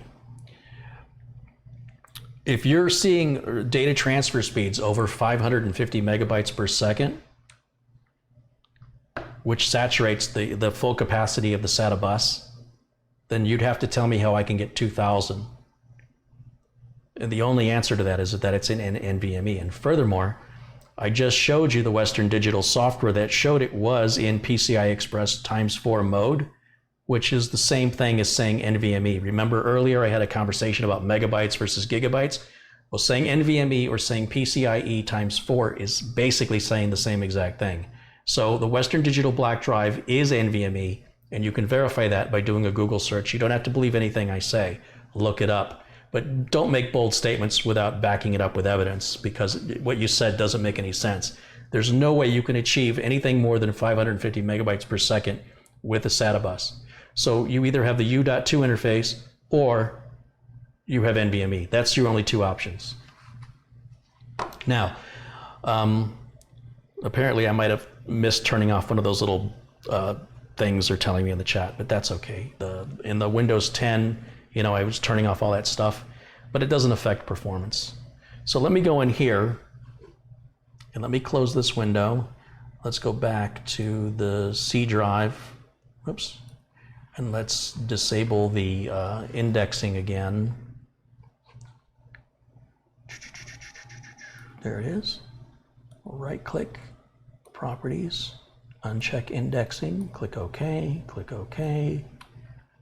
continue. It's going to say just ignore all. While that's doing that, we'll go to CMD, run it as administrator. Yes. We're going to turn off the hibernation file, power CFG -H off. That's done. I'm going to go in the control panel. Oops, let's go here. Let's go to control panel. And I want the classic looking, not that this has anything to do with performance, but I'm trying to put everything back exactly as it was. And then let's go to the regular control panel and hit our Windows updates.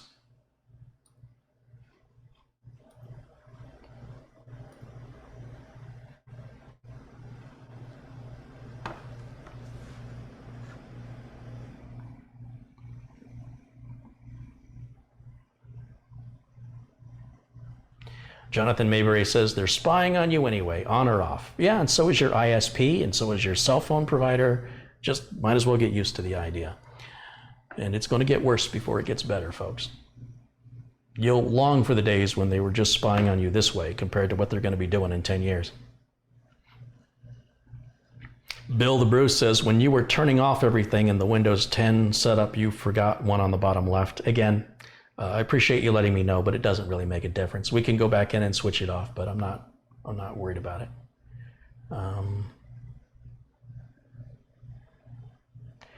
Do you trust products made in China? It depends on the product. I don't trust all products coming out of any country, including the United States. It's all up to the manufacturer. It's not up to the country. Some manufacturers are better than others.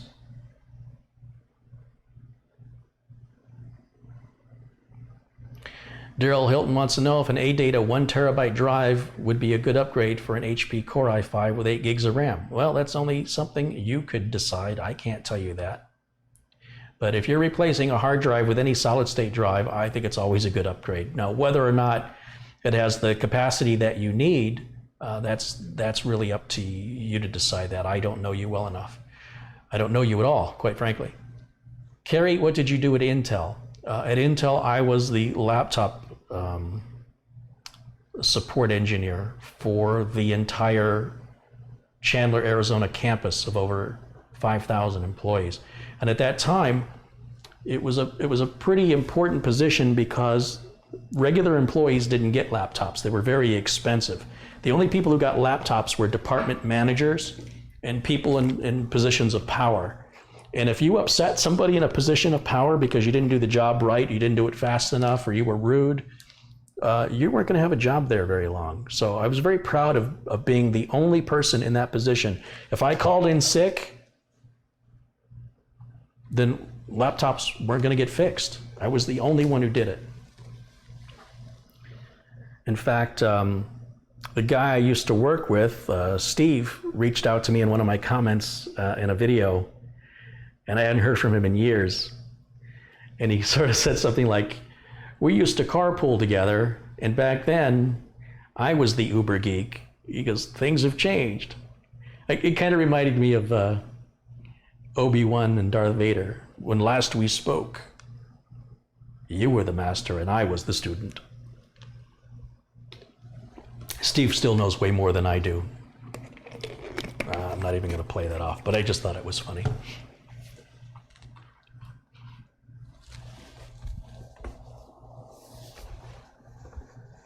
All right, let's see.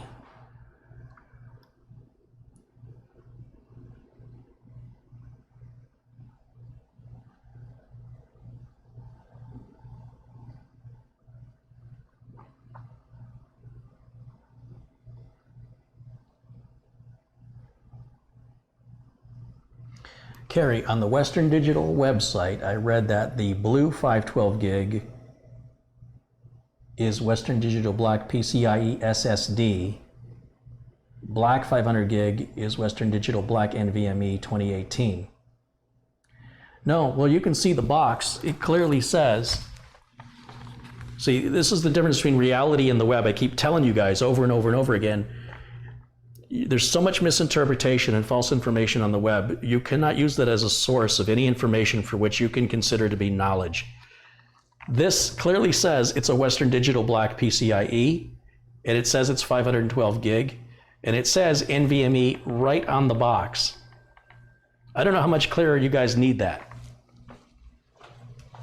So when I encourage you to look up the website, look up the Western Digital Black PCIe 512 gig and tell me what the reported performance numbers are. And you'll see they're exactly, well, you know what, I'm not going to tell you what you tell me what they say.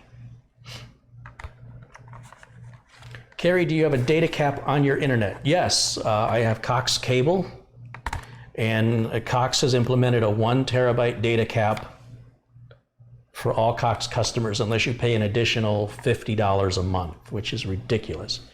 And you know, Cox Communications, they will gladly sell you a faster internet service. They even said, would you like gigabit service, Carrie, for $60 more a month? And I go, does it remove my data cap? And they said no.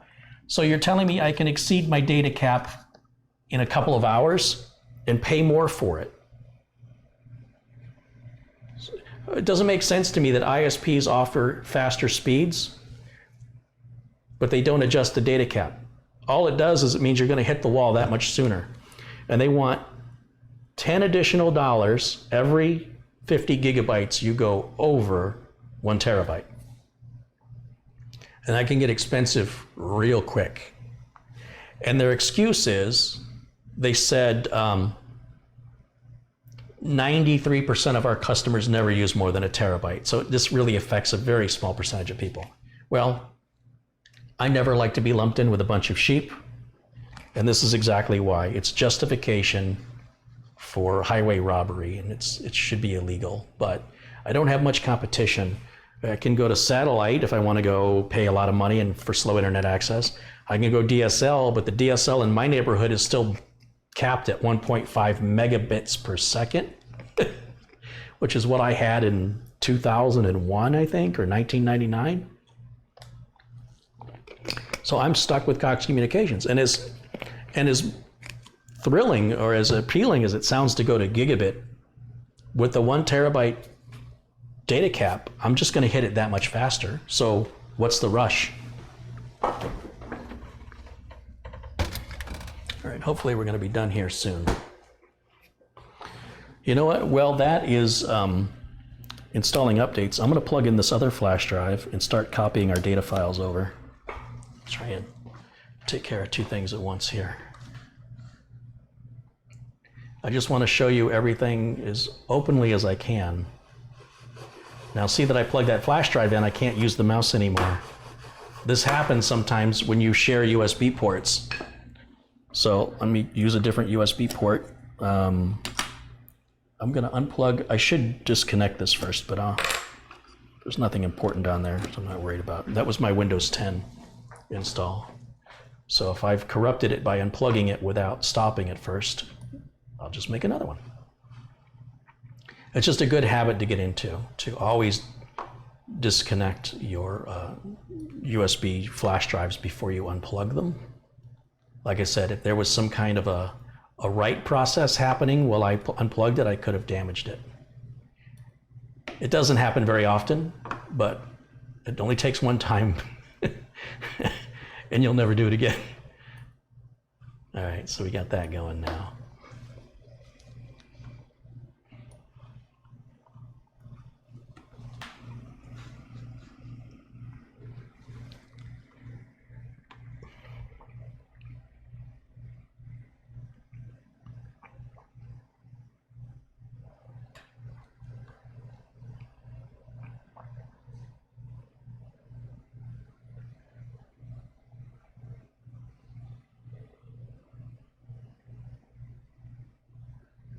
We did not have the data cap here in Phoenix until this year. And they said, oh, here we go. Robert has responded in the chat with the performance numbers reported for the Western Digital Black NVMe 512.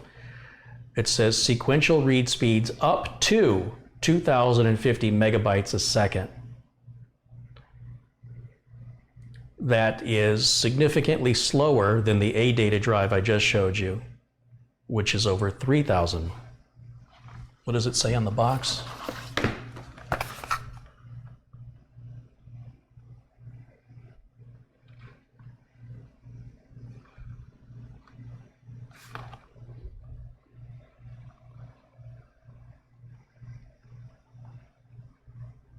What is it? Okay, so look up the XPG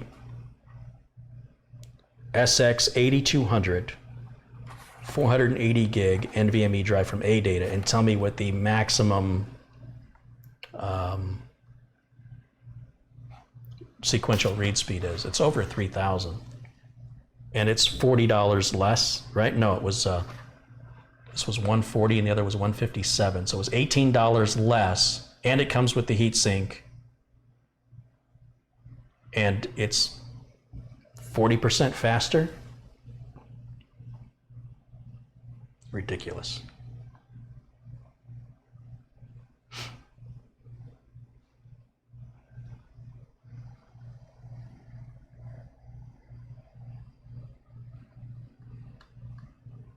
any NVMe drive should be running right around 3,000 megabytes a second. Anything less than that in the last 3 years, in my opinion, at least the last 2 years, is obsolete. They shouldn't be selling obsolete tech. So Robert, thank you for looking that up.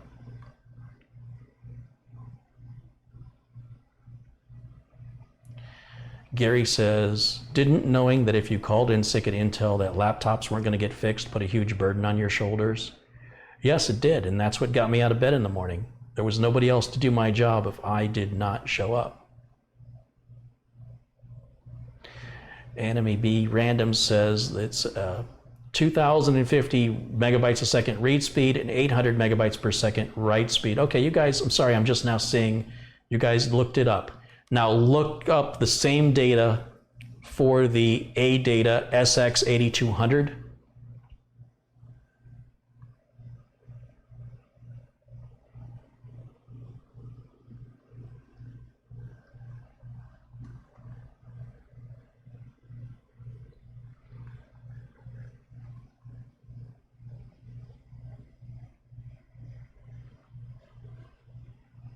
Oh, I want to turn that stupid people taskbar off. I hate this thing. It's so stupid. There, get rid of that.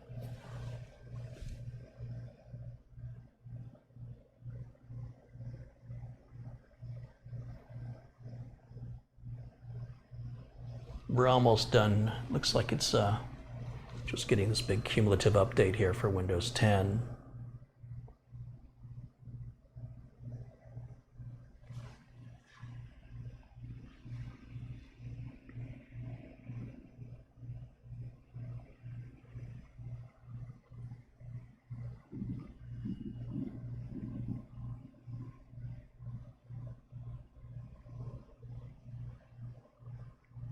So Wayne says that the ADATA drive is showing a 3,200 maximum sequential read speed and a 1,700 maximum write speed.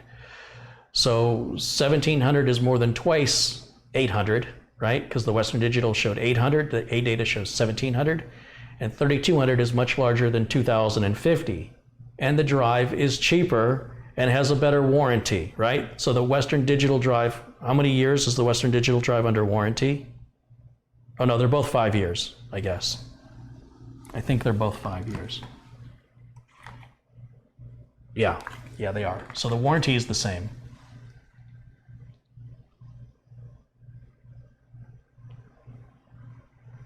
So, of course, how do you think I'm going to feel about ADATA? I think that's a really good value in you know, I want to tell you guys about things that are a good value. Good warranty, faster speeds, free heatsink, and you can add, like I say, the RGB, the fancy RGB heatsink that they've got here. Let's take a look at this thing. I've never even seen it. I don't even know what this looks like. I haven't opened it up out of the box yet. You don't have to use this on an ADATA drive only. You could use this heatsink on any M.2 drive. It doesn't have to be NVMe.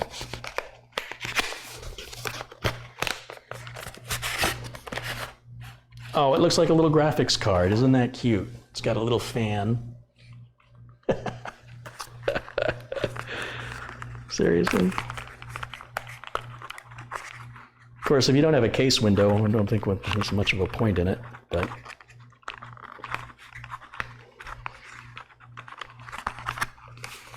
if I can figure out how to get it out of the box, that would be a great first step.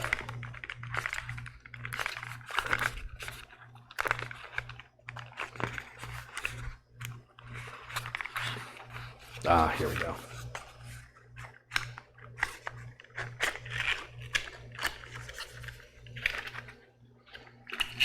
Oh, well, looky there.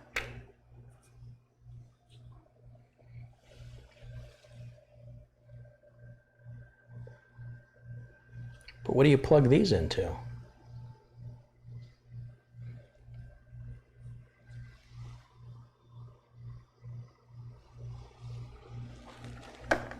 Oh, there's more stuff. Here we go.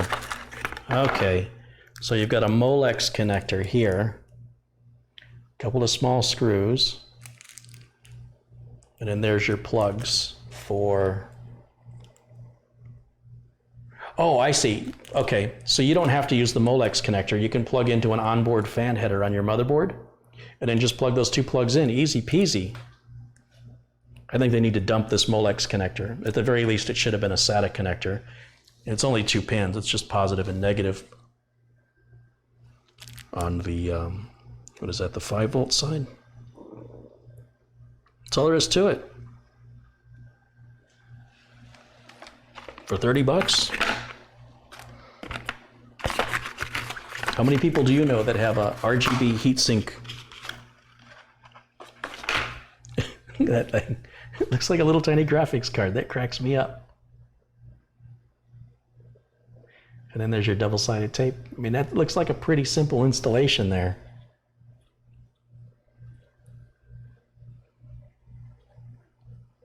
And then there's the screw right there to lock down the SSD. And this should just pop off. Let's see if this just pops off. Oh yeah.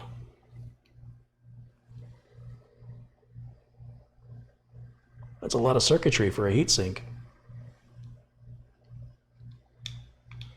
And it just clips back on.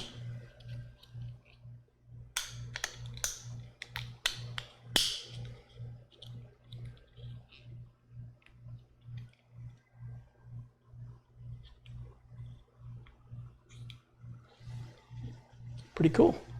All right, now the system needs to be rebooted, so let's go ahead and do that now.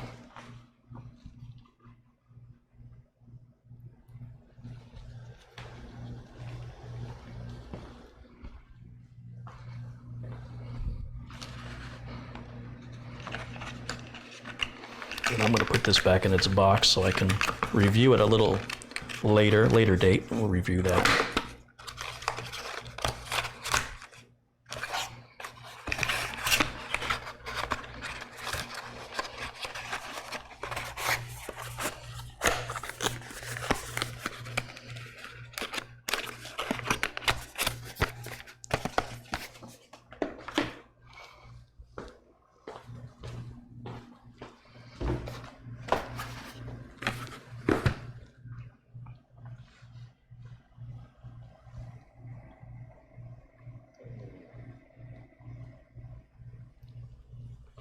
All right, let's get some of these drivers put in. I know there's still another update probably for the antivirus, but I just want to start the drivers now. So let's get the INF driver installed first.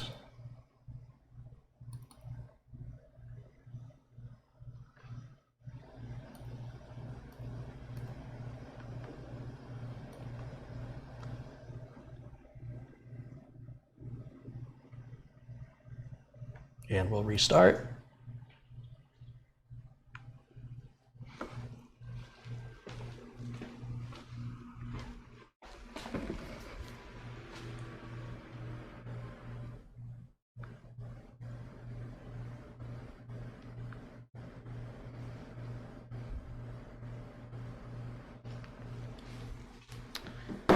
All right, that was quick. Let's go back to the drivers.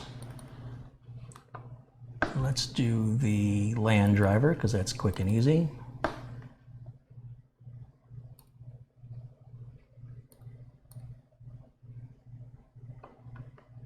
Good.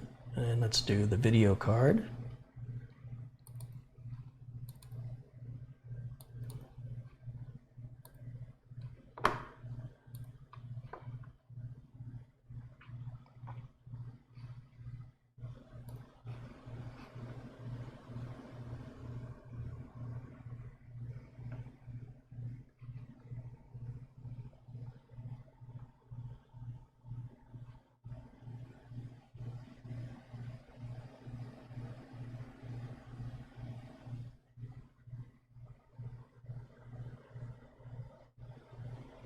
Perfect.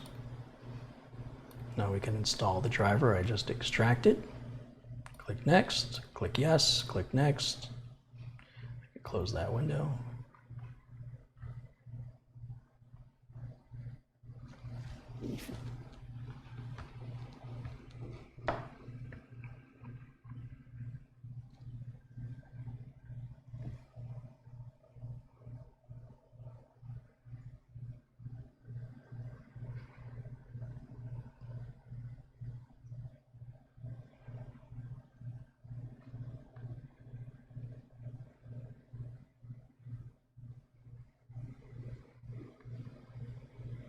I could have just used a Cronus, you know, and just cloned it, but I got to tell you, I really wanted this to be all clean, fresh install, so nobody can argue and debate about my testing process. So it does take a little longer, but it shuts down a lot of troll-like activity of people that want to find a flaw in the testing process.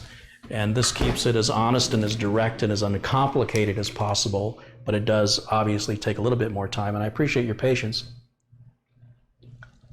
Obviously, people that are watching this later can fast forward this right to the testing parts. Okay, that gets our video driver installed. Let's get the audio driver next.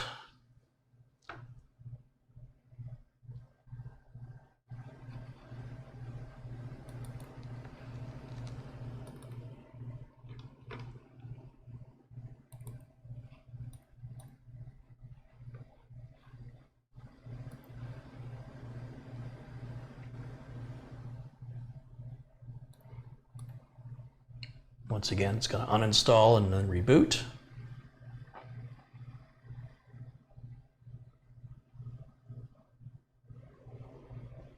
There we go. And then after it reboots, it'll start the install process.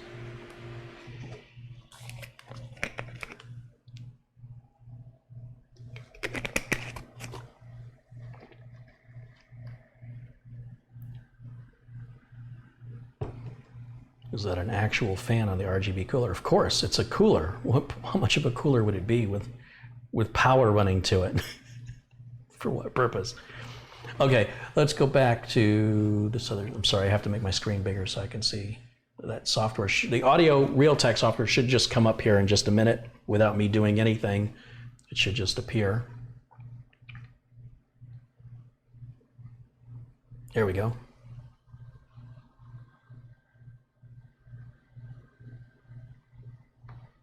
Next.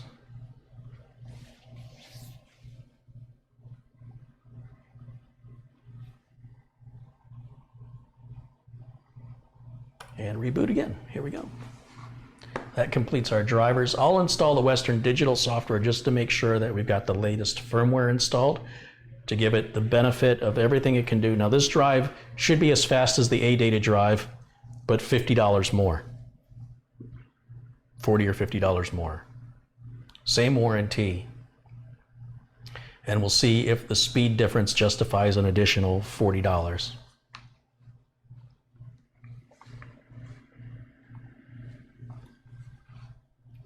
Western Digital right there. Yes. Install.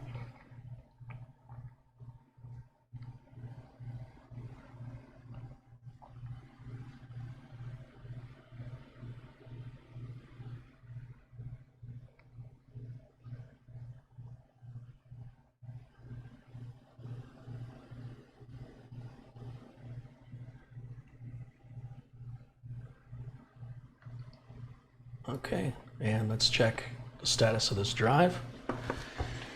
It takes it a minute to scan. All SSD software takes a minute when you first run it to locate the drive and pull its data. There's our firmware revision. We are in PCIe 3, Gen 3 by 4, which is exactly where we need to be. Go to Tools, check for updates.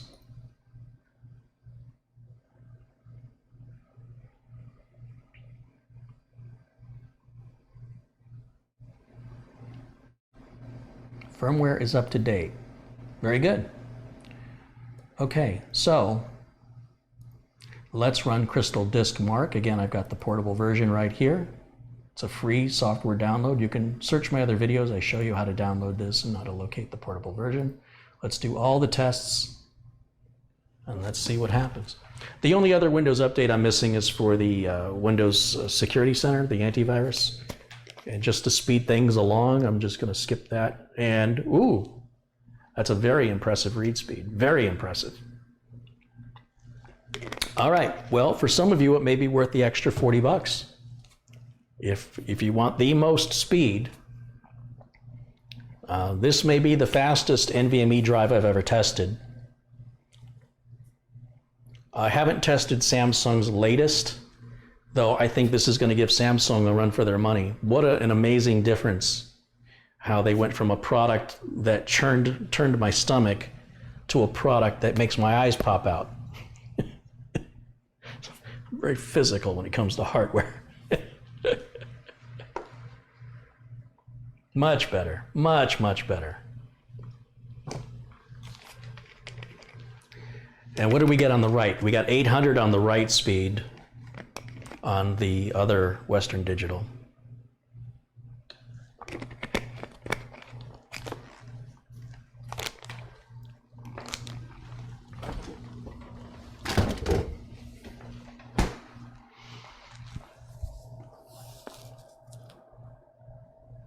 I thought you had trouble with AData support with a bad RAM stick. No, that was a company called Team, T-E-A-M.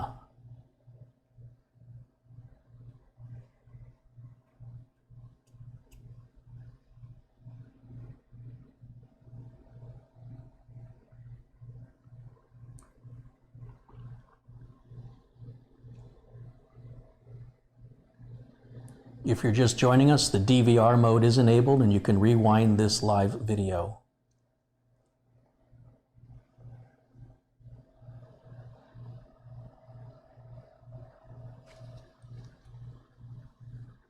Steve from the UK says he likes the videos. Thank you, Steve.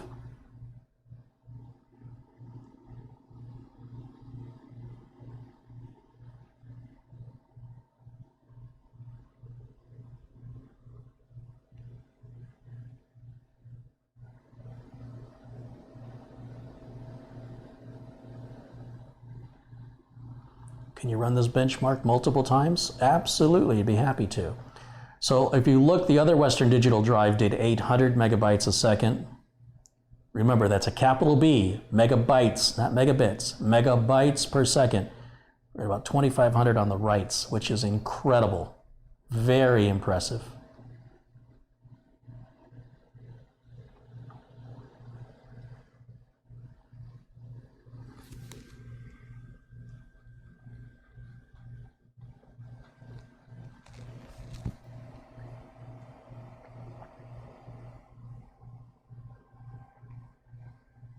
Now, I'm actually going to use the computer while the test is running because we're going to run this test multiple times, but let's pull up the results.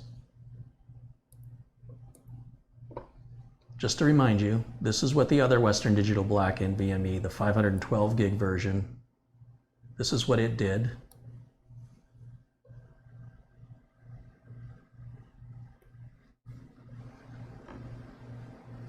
And then this is the A data, but it's probably going to, oh no, it's letting me open it. Good. No, that's the same drive. What am I talking about? Where's the A data? Right here. So that's the A data drive on the left. So yeah, I think the Western Digital Black drive is worth the $40 additional over the A data. But the A data is better for $20 less than the other Western Digital Black NVMe drive on the right.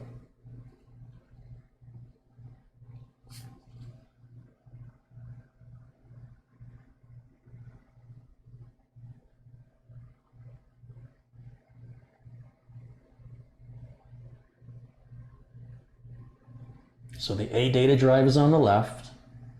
The Western Digital Black drive we're testing now is in the middle. And the Western Digital Black previous generation, which is still being sold today for $158, is on the right. So I guess what I'm saying here is if you want the best bang for the buck, you want the A data drive. If you want to throw your money away and spend more and get less, then you want the old Western Digital Black, which is still being sold today for $158. And if you've got to have the fastest, the Western Digital Black current version, which is 500 gigs, is the fastest for about $40 more. So depending on what your priority is. Let's run the test again.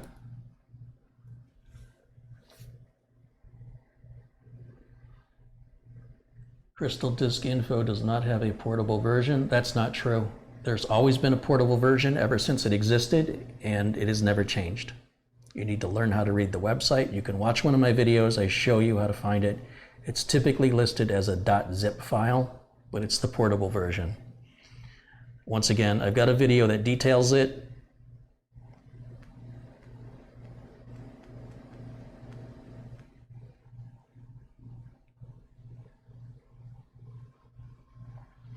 It's pretty consistent on the read numbers.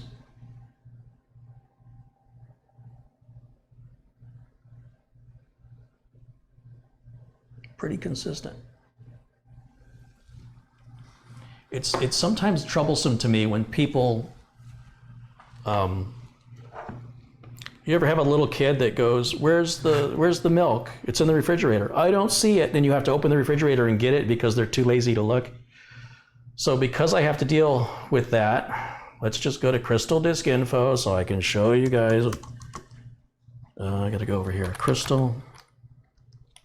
It's just a little annoying to me. Crystal Disk Mark. Which one do you want? Crystal Disk Mark or Crystal Disk Info?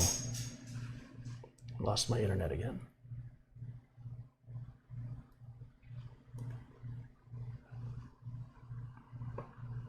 There we go. So let's go up here. It just bothers me a little bit because it's right there in front of you. You guys aren't reading your screen. You're just not reading it. So I have to spoon feed you. Crystal Disk Info, right? Is that what you want? Click on the link.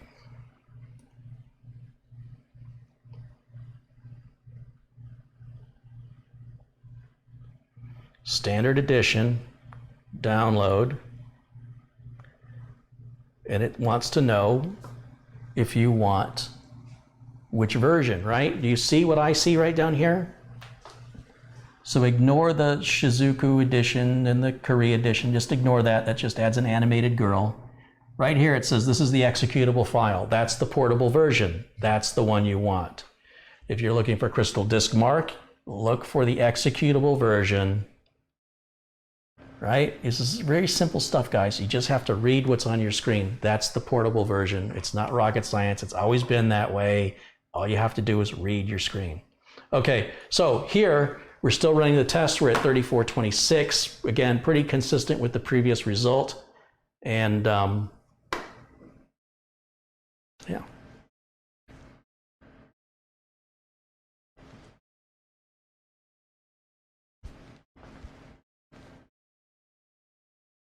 How many times do you guys want me to run that test before you'll be convinced? What driver solutions software do you use for drivers? You shouldn't need to use anything.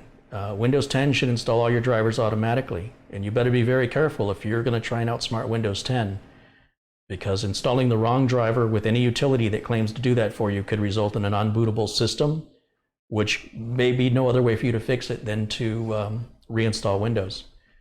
So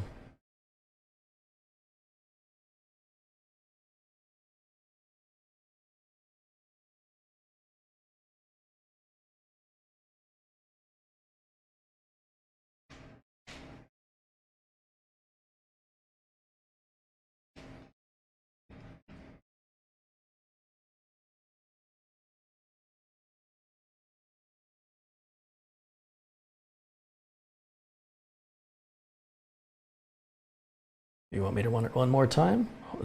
Let's let it finish. We're right there. 205, I think. We're getting there. We'll run it again.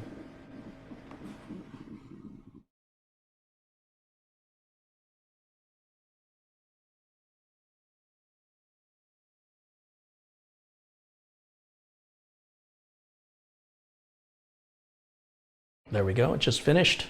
Let's run it again. Basically looking at 3400 and 2500. We'll see, as long as we're in the 3400 and 2400 range, then it's pretty consistent.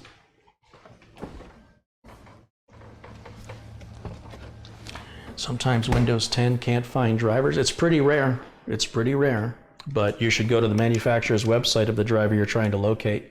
It'll be something you've added. It's unlikely to be anything on the board. It's possible, but it's unlikely. If it's on the board, go to the board manufacturer's website and download the drivers from the board manufacturer directly. There's a free utility called Snappy Driver Installer. You can go to Snappy Driver Installer, Google that, and download the light version. But I will warn you, it might misdetect something and you could have blue screen crashes and performance problems. I would not enter into installing drivers lightly. Always go to the manufacturer of the device, go to their website directly and download the driver from the manufacturer. Otherwise, take your chances. You know, it's your computer. It doesn't bother me if your system goes down.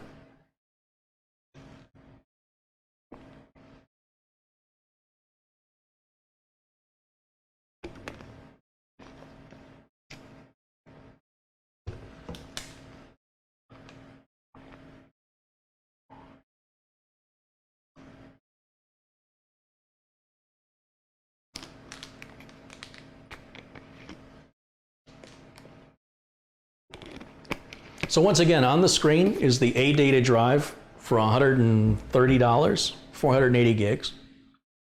On the far right is the Western Digital Black at $157.99. And in the middle, the drive we're testing now is another Western Digital Black. So on the AData drive, you're getting a little less capacity. You're at 480 gigs versus the middle drive, which is 500 gigs. Versus the drive on the far right, which is 512 gigs. And again, pricing starting from the left at $139.99, in the middle 175, and on the right $157.99.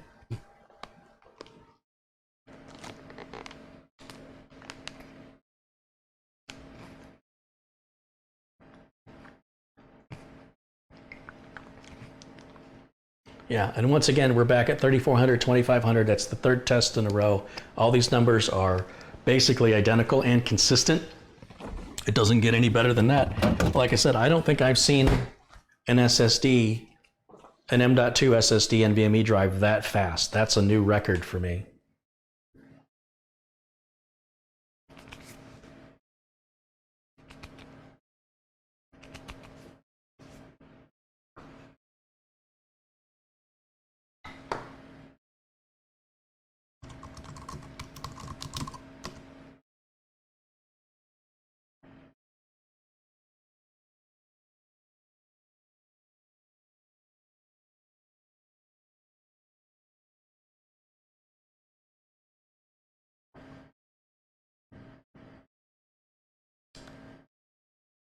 Yeah, the Crystal Disk info and the Crystal Disk mark, it's the zip file, not the exe file, the zip file. It's the portable version. Look, it's not rocket science, guys. It's a free download. Download one. If it's the install, then download the other one. I don't know why you guys are making a big deal out of this. It's not rocket science. It's a small little download. It's free. What are you afraid of? Click it and see if it's the portable version, but don't tell me it doesn't exist. All right. I'm looking at a screen that's shrunken down and it's hard for me to read the text on it. So I'm pointing the mouse where I thought it was, which I thought was the executable. But if the executable is the install, then it's the .zip next to it. Again, it's just not costing you any money. So it doesn't hurt that you downloaded the wrong one. When you click on it, if it wants to install, you got the wrong one, go back and get the other one. You don't have to turn this into anything major. It's very simple and it's free and it takes a few moments of your time. And like I said, all the information is there on the screen if you just read it.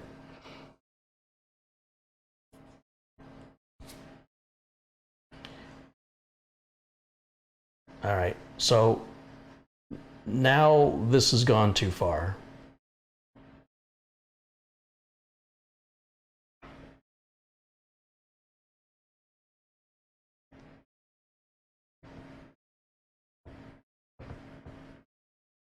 All right, sorry, I'm just doing a little policing in the chat room because the person that was causing all of these issues has now gone and insulted somebody, and so they're gone. So with that, I think that's going to wrap up today's broadcast. I've gone on long enough, and I've got a few other things I've got to do today. Well, business is still open. And I do appreciate everybody who's joined me and has participated and contributed in the channel today. You're going to hear a little bit more about AData and the drives they make. coming up for me here in the future as time progresses. Mitch and I are still working on this whole project here. That probably won't be done until October. The Kids at Hope interview will be happening in about 2 weeks, week and a half. And then Corey Fruitman from Instant House Call will be joining me here in the kitchen to talk about the Instant House Call remote software, how it works, what it costs, what you can do with it.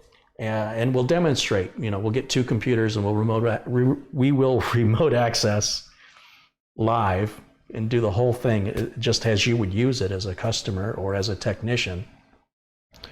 And of course, because we'll be live, you'll be able to ask Corey any questions you have about features of how you can use Instant House Call to remotely reboot a machine or get into the task manager and pretty much, be a technician virtually, or not virtually, but remotely fixing computers without having to sit in front of them.